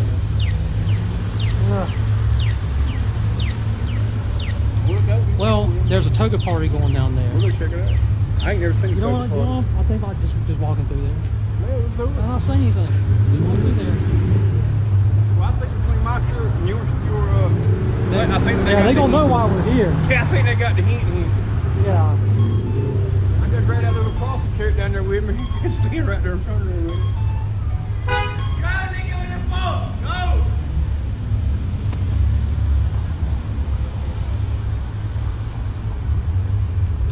Boy, they used to smell the weed when they pulled up and rolled that window down. Good God, it looked like they're gagged out. So they're gagged out. I think you probably driving Mom and Daddy's car. I just saw a study today that said smoking weed causes violent behavior. Oh, yes, sir. They just did a study in Canada. I apologize. I'm gonna try to keep this thing as straight as I can, but yeah, we're just gonna walk through. Oh, we gotta hurry up. Getting ready to change. Yeah, that, it's pretty wild. It's hot out there, but I can see it now. Jesus saves! That's it. Oh, Lord, here comes the Jesus Christ. Turn from sin! That's out of Pastor Sam's book. Well, let's go down there and I can't help but saying something. I know. Just go down there. I can't help but say something. Let's He who sins is of the devil.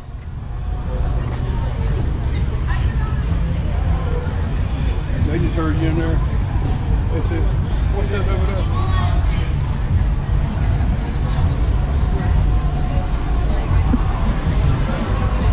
They got cookies till 3 a.m.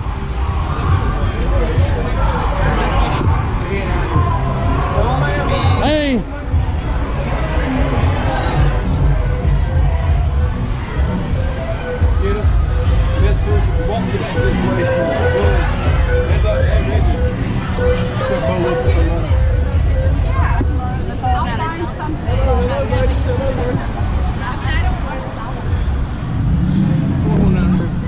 Yeah, if you get a munch right there, you'll be fighting them young boys. If they got them girls standing around there, they're gonna try to show off. Jesus saves.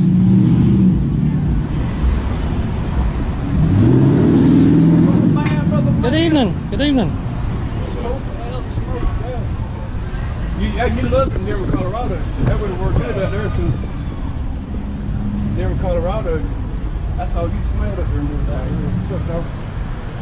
Yeah, you look on the Turn from sin. Use his walking thing. I like to find you. Well, sometimes you got to be a mobile witness. Hell yeah, you can't always stand on one. Sometimes you got to be a mobile witness. See, look at all that. Look at all that garbage right there. What's this? Oh Lord, this is something right here. Garbage. Is this a strip club? Jesus saves. That looks like a strip club. With them black lights and all that. Yeah, that looks like a strip club. Can you see in there? I can't see that. Whatever. Oh, where you want to go now? You want to just turn around and go back the other way, or? We go right back there. Oh yeah, we'll just cross right here. We can cross right here. I wouldn't walk back through them young guys. No, wait. It's turning green. Yeah, I wouldn't walk. I didn't do anything. He who sins is of the devil. They just hate Jesus. Turn to Jesus.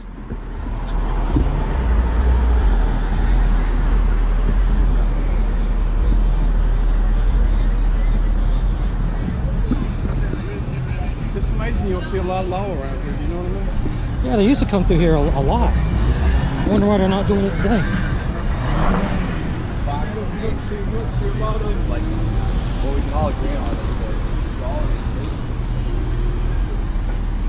You would think they'd be walking the beach. You ever been on the Virginia beach before? They got horses and bicycles and they're everywhere down there. This cat right here walked by while they were running from the truck. He went around and turned around and come back.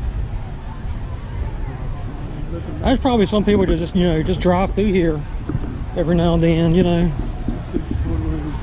trolling around.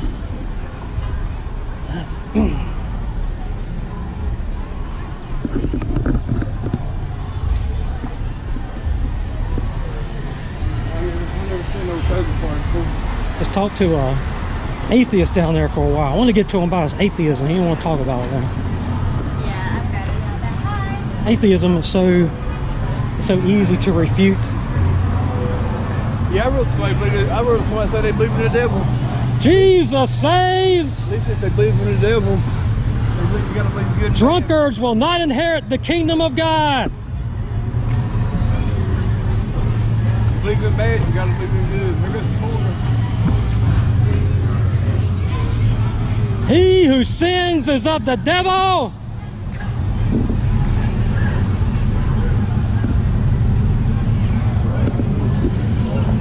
Hey. Good to see y'all again. Y'all know anything about Jesus? Y'all hitting them hard? Because, I mean, that's about as bad as it gets, you know. I mean, that's like old school frat stuff. Hey, well, Jesus died for them. Yeah, he did, yeah. So, yeah, we got to warn them. I don't even know what's going on. No, y'all catch you when they come out. They can be beautiful with all that hanging out, you know what I mean?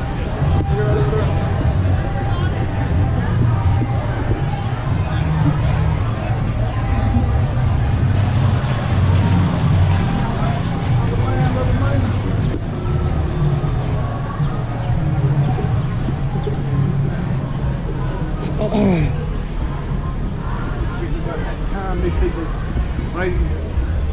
when you start seeing them walk, they're getting kind of wobbling. Yeah. Already started drinking that. Yeah, they are. Drinking that stuff. I already told Yeah. them. What's this right here for you? Okay, so we walked through there a little bit, Yeah, that's all. and If you get in there, I did some of my shouting. So who knows? Yeah, the best thing is just get in there and Yeah. get out. Don't post her, because they're going to try to prove a point right there in front of all them girls. I mean, that's a good place to get interaction. Well, not really. It looks like a place to get good interactions, but you know that music is blaring, and That's a fight with them. you know that's And if you see a Mack truck, you know coming, I don't do step like out to front. interact with people, but No. you know not in that way.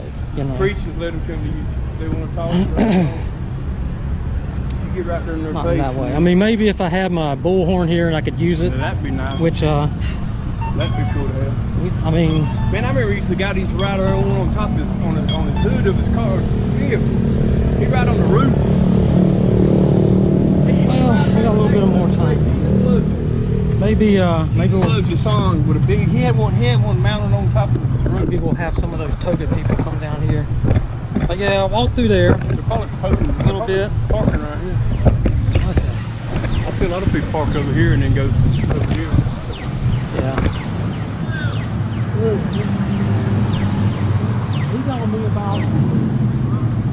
You're saying that people are whores. I'm not pointing at anybody and calling them a No, whore. they just. I'm just already saying, you know know, what's going on. people talk about people that dressing. Brother man, you know, what's up now? What's up now? dressing like whores. All right now. What's up now? What's up, dog? All right now. That's all I'm doing.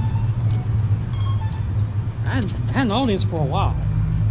I mean, there was like a few people on that bench over there. They listened to me for a long time. They were there a long time. That's all you And just. then when the atheist on the big bike came over here, they came over. Now over this. there and stood there and talked for a while. There's people outside the tattoo shop. Yeah, I heard you. I'm parked right over there. Yeah, I could hear you over there. I'm gonna sit and let you do. You just sit today.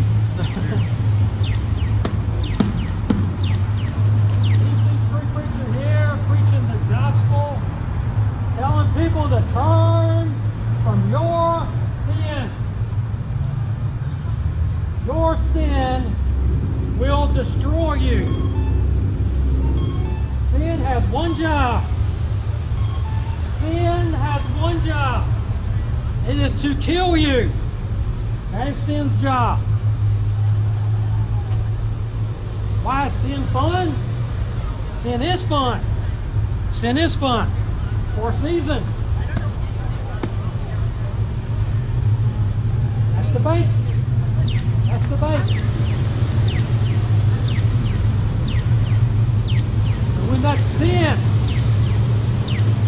gives you that bait, gives you that little bit of pleasure, gives you that buzz. Why don't you take your own advice?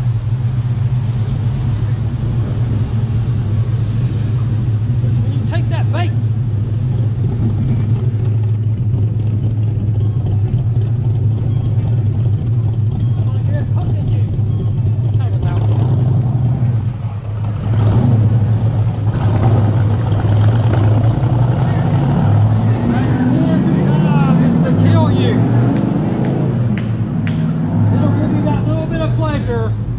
but in the end, it wants your destruction. Alcohol will give you a buzz. Marijuana will give you a buzz. In the beginning. In the beginning. And then, you have to do it more and more to get that buzz. You may even turn to stronger drugs to get that buzz. You're a slave to it, and then it finally kills you. You know it's killing you, but you can't stop. You can't stop.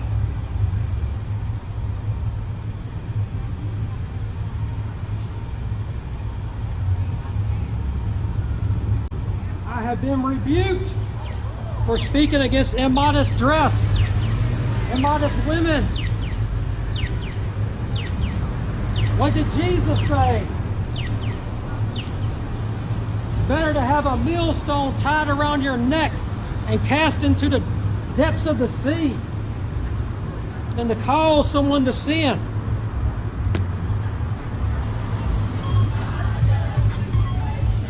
Jesus said it is inevitable that offenses will come, but woe unto those through who those offenses come. Got dogs in your second name, would you mind? Oh yeah, yeah, hold on. Like, I'm a Christian. Like, Okay. but don't you, like, think it would be easier, But like... you're smoking. I'm not a hardline Christian. I believe in, other people. Other people's rights. But what I'm saying is... You believe there's more than one way to go? Well, here's the thing, I'm not trying to challenge you. I'm trying to give, like, food for thought. Like, Yeah, okay.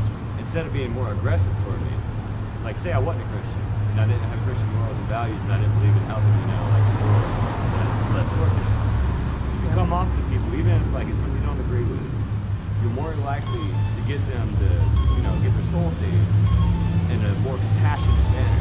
When you come at people aggressively, you're not going to want to hear it. You're just going to want to challenge them. Nobody wants to, like, be yelled at. I mean, understandably, yes, it is important to, to save your soul and realize there's more of a interesting thing of realizing that's there instead of, like, forcing it down. You see what I'm saying? Oh, can I ask you a question? Sure.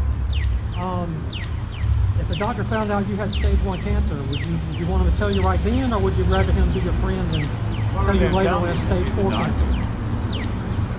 It's a doctor. That's I mean, if he comes to you and says, well, hey man, you got to change your diet.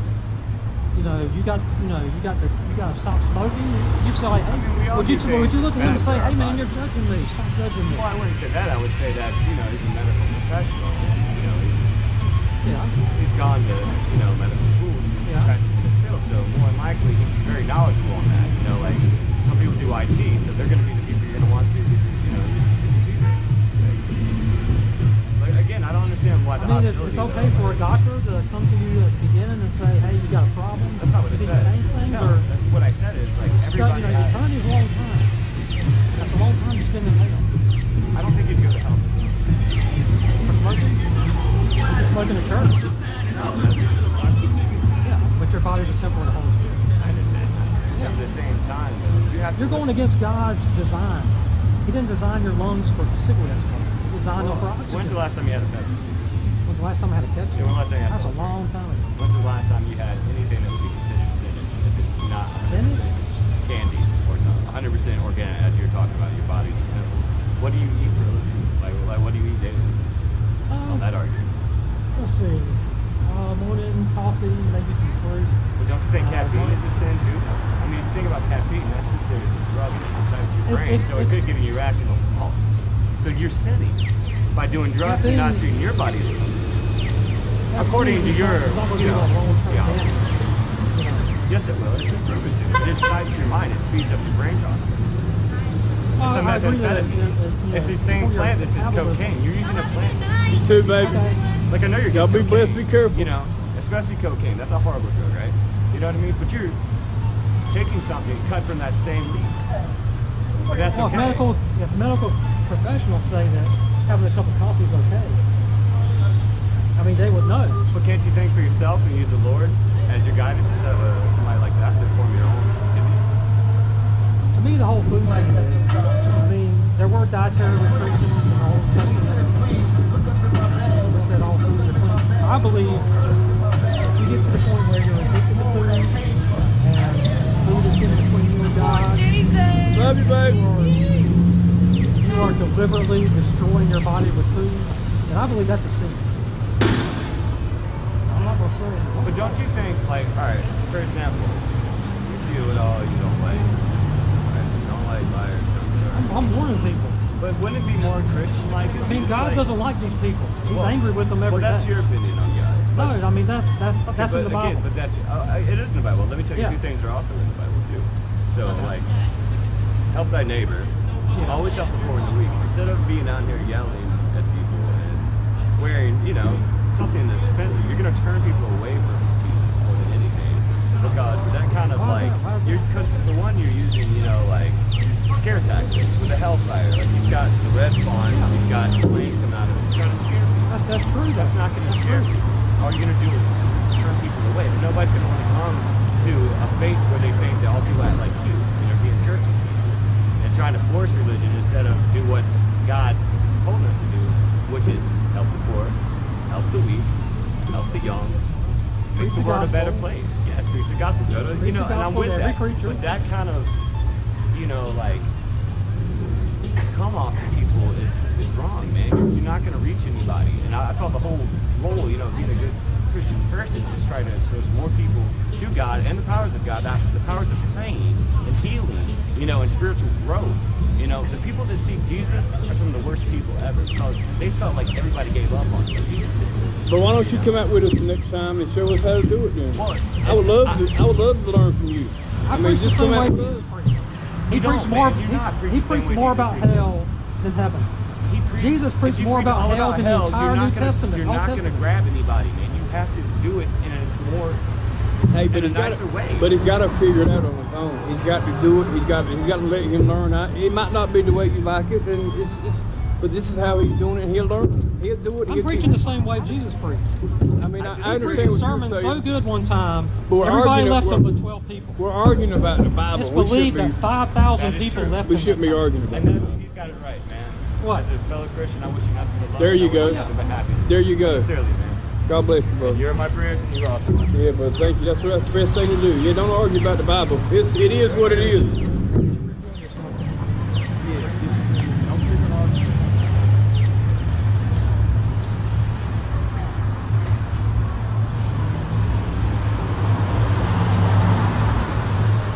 These people, they got it all figured out.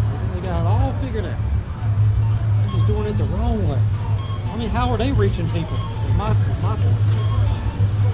You know, they want to sit there and remake me into a different kind of evangelist than John the Baptist and Jesus and the apostles,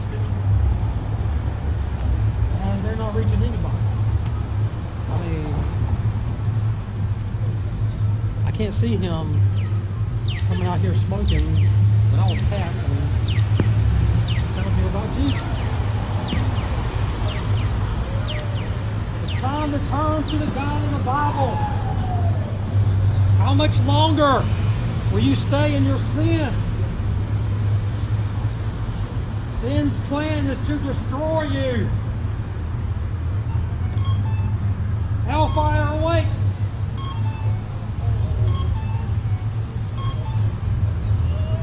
If you think hell's not that bad, douse yourself with gasoline and light a match.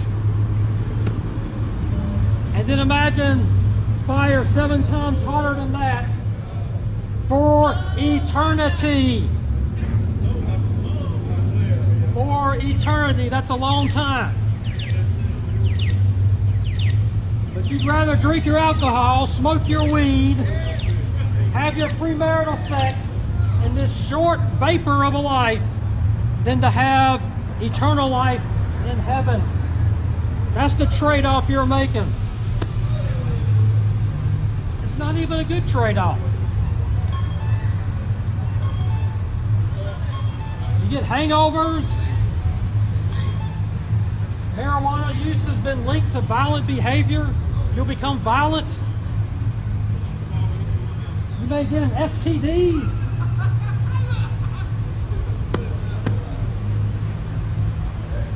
That's what happens in this life. And then the next life, eternal hellfire awaits you.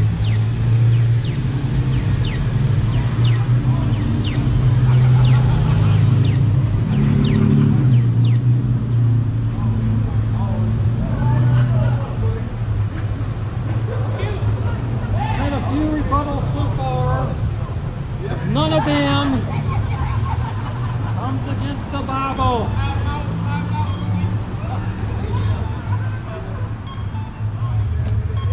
Read the Bible, preach the Bible.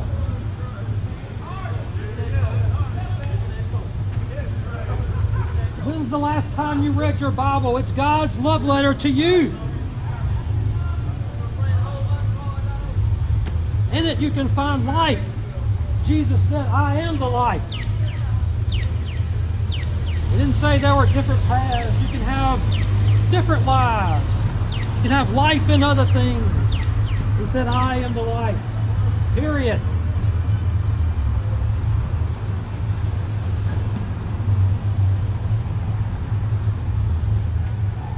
Check this out. Somebody left a note on the thing. Check it out. Look what she wrote on the inside. Can you read that? I can't repeat what that. No, don't you thing don't. says. Can you read that? I can't read it. Okay. I can't read it good. I don't think she's. I know it's wild right now. I don't understand what she was saying. It says live by the words of Jesus. I thought I was doing that. Oh, no, she put it on He my. said go into all the world and preach the gospel to every creature. I don't know who put it on there. I don't care about you. I don't care what you do. Don't hurt anyone. When have I ever hurt anyone? I don't know if it's on my truck over there. So, I mean, I don't know. This is the most loving thing a person can do. Amen. Keeping somebody from going into eternal hellfire. I mean, eternal hellfire is a long. That's a long Eternity time. is a long time. That's every day. Well, I mean, it's not just you. I mean, this is like very bad handwriting. Okay. They probably went to public school. I don't understand. Okay, accusation. We're making accusations. Well, I think this is more towards me. I don't think it's towards you. Oh, okay. She probably thought your truck was my truck. Yeah, you know what? She probably did. About emotional, 1,000 of people. I belong. I believe it. I believe it was Jesus himself that said, he that is without sin among you, let him cast a stone. I don't have any stones, rocks. I've never thrown a rock at anybody. I've had a few thrown at me. Yeah, I know. Live by the words of Jesus. And show compassion. You can keep that in your twat, or you can Well, keep that. I get plenty of compassion from those false preachers like Joel Olstein. Oh, you're telling me you're all going to heaven? They're all going to Okay. heaven. Notice, okay, blank your God. Not blank you. Or blank something. Or anything. Along that line.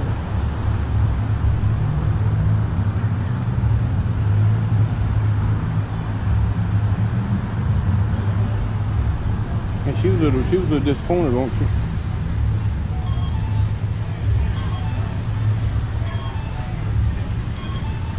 It's just so hard to read. I know, I couldn't read it. You don't hate you personally.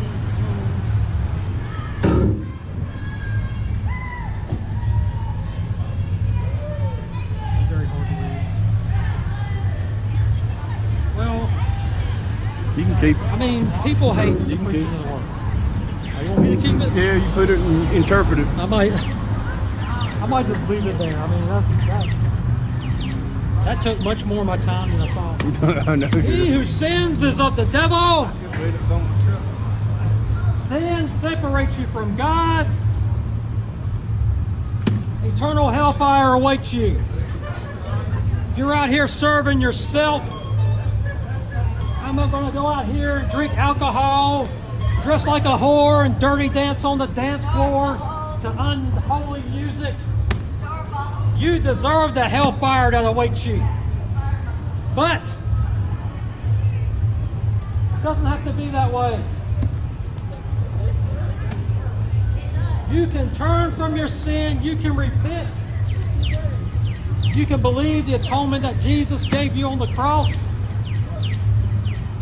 You can turn it all around. All you got to do is stop serving yourself and start serving God. How you doing? You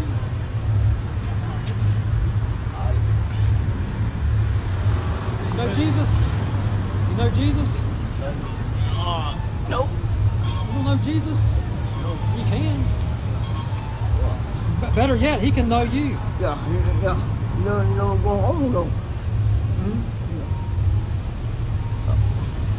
You believe there's a Jesus? Yeah. Ask him to reveal himself to you. He'll do it. The kingdom of heaven is not by appointment only. Walk-ins are welcome. Walk-ins are welcome in the kingdom of heaven. You don't need an appointment. Jesus is always ready to take you in.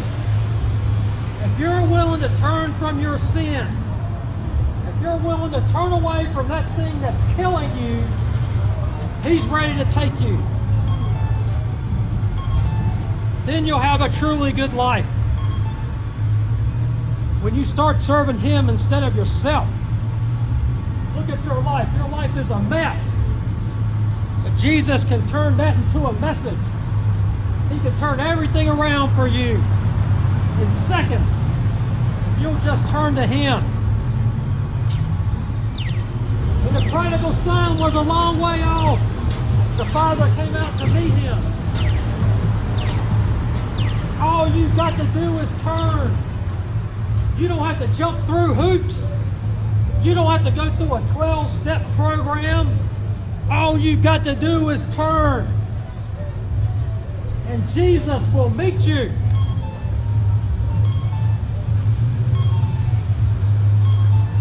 I might give my testimony one day. I did talk to those other people and say, well, here's what happened. This is how I got saved. And I know it's not a normal way. It wasn't a good sermon or, a Billy Graham video or something like that. It was something a little unusual. So that's for another day. Just going to check my card here. Make sure I got enough time on this. Ready to wrap it up. Okay, I don't know really. It should be counting down. It's counting up. I'll just stay out here. I'm trying to figure out how much time I got left. I can't. I got battery time left. But the thing's counting down. Counting up, not counting down. I can't tell. Okay, so I did about an hour and a half before I changed the battery. Now it's about half. So maybe 45 minutes.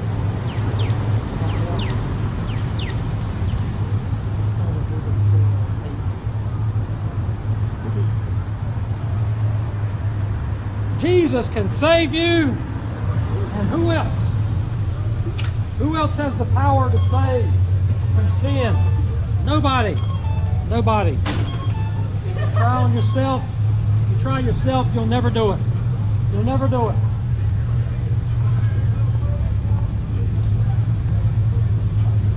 Amen to you, brother. All right, man.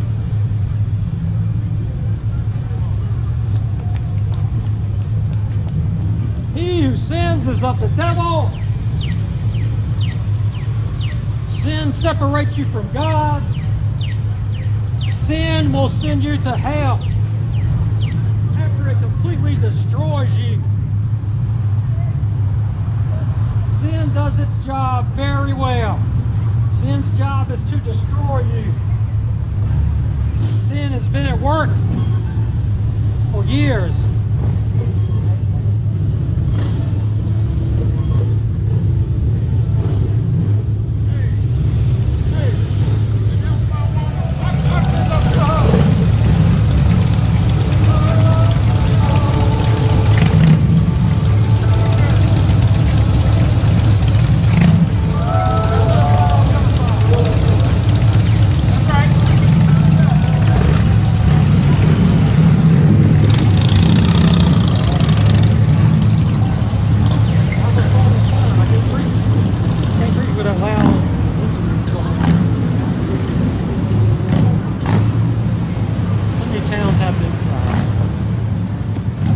Sound from it.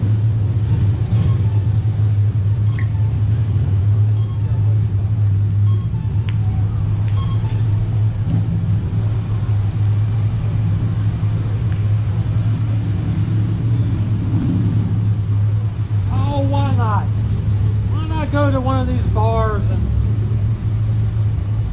spend my well-earned money on alcohol? Why not?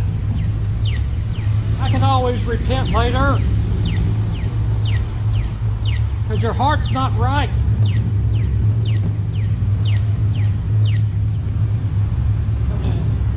He who sins is a slave to sin. It's not going to be just this one time. You got to keep coming back, coming back, coming back. Pretty soon you start spending more and more money, and then you're borrowing money. And then you're stealing. Because sin's job is to destroy you.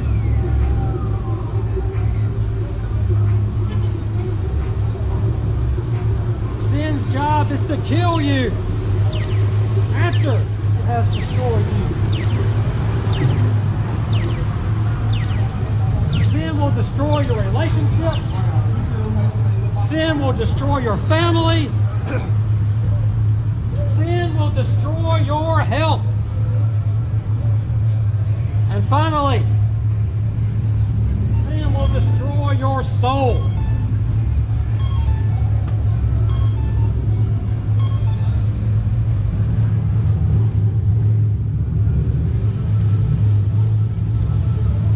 What is heaven like? Is heaven like that unholy Toga party down the street? Absolutely not. Heaven is the unfiltered glory of God, and it's available to you. In His presence there's fullness of joy, and at His right hand are pleasures forevermore. Forever pleasures. Not an alcohol-induced buzz, not a marijuana-induced buzz, not an orgasm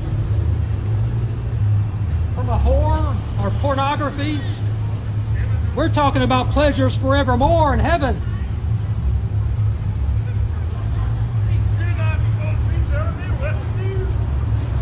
God does. I don't have to. Follow His commandments, not mine. That's a lie. God's a man.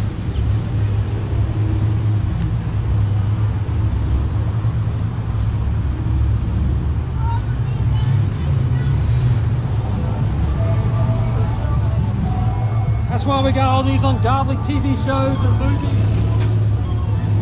Glorifying women, showing women as leaders. They're trying to take people away from God. Jesus was a man. The Father and the Holy Spirit are referred to as He. You're being brainwashed and you don't even know it.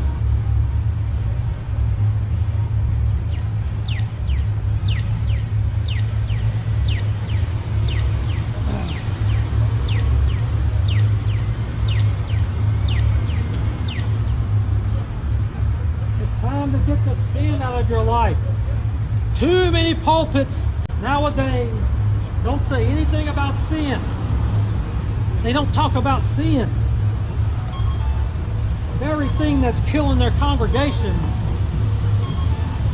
they don't mention. And yet sin is what damns you to hell. Shouldn't somebody say something in the pulpit? Instead, what do we hear? Your best life now. The only way this can be your best life now is if you're going to hell.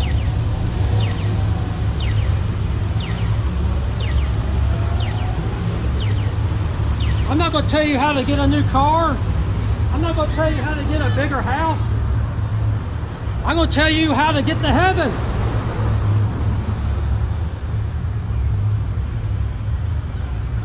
What do you think's the best way?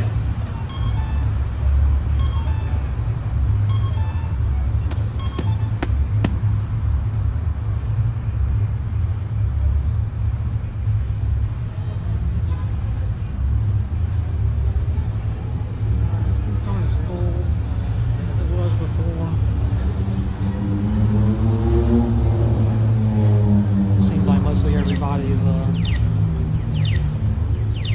already out by now. Maybe they don't handle the alcohol as much as they used to. Maybe we can witness a little. I really would like to know how much card I got left. It doesn't look like I got a lot of card left.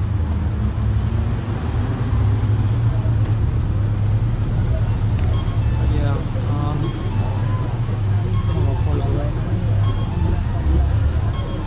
Car's almost gone. Not almost gone.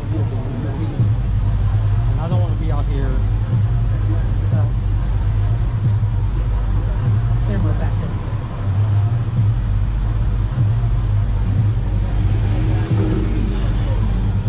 I'm gonna leave this note here because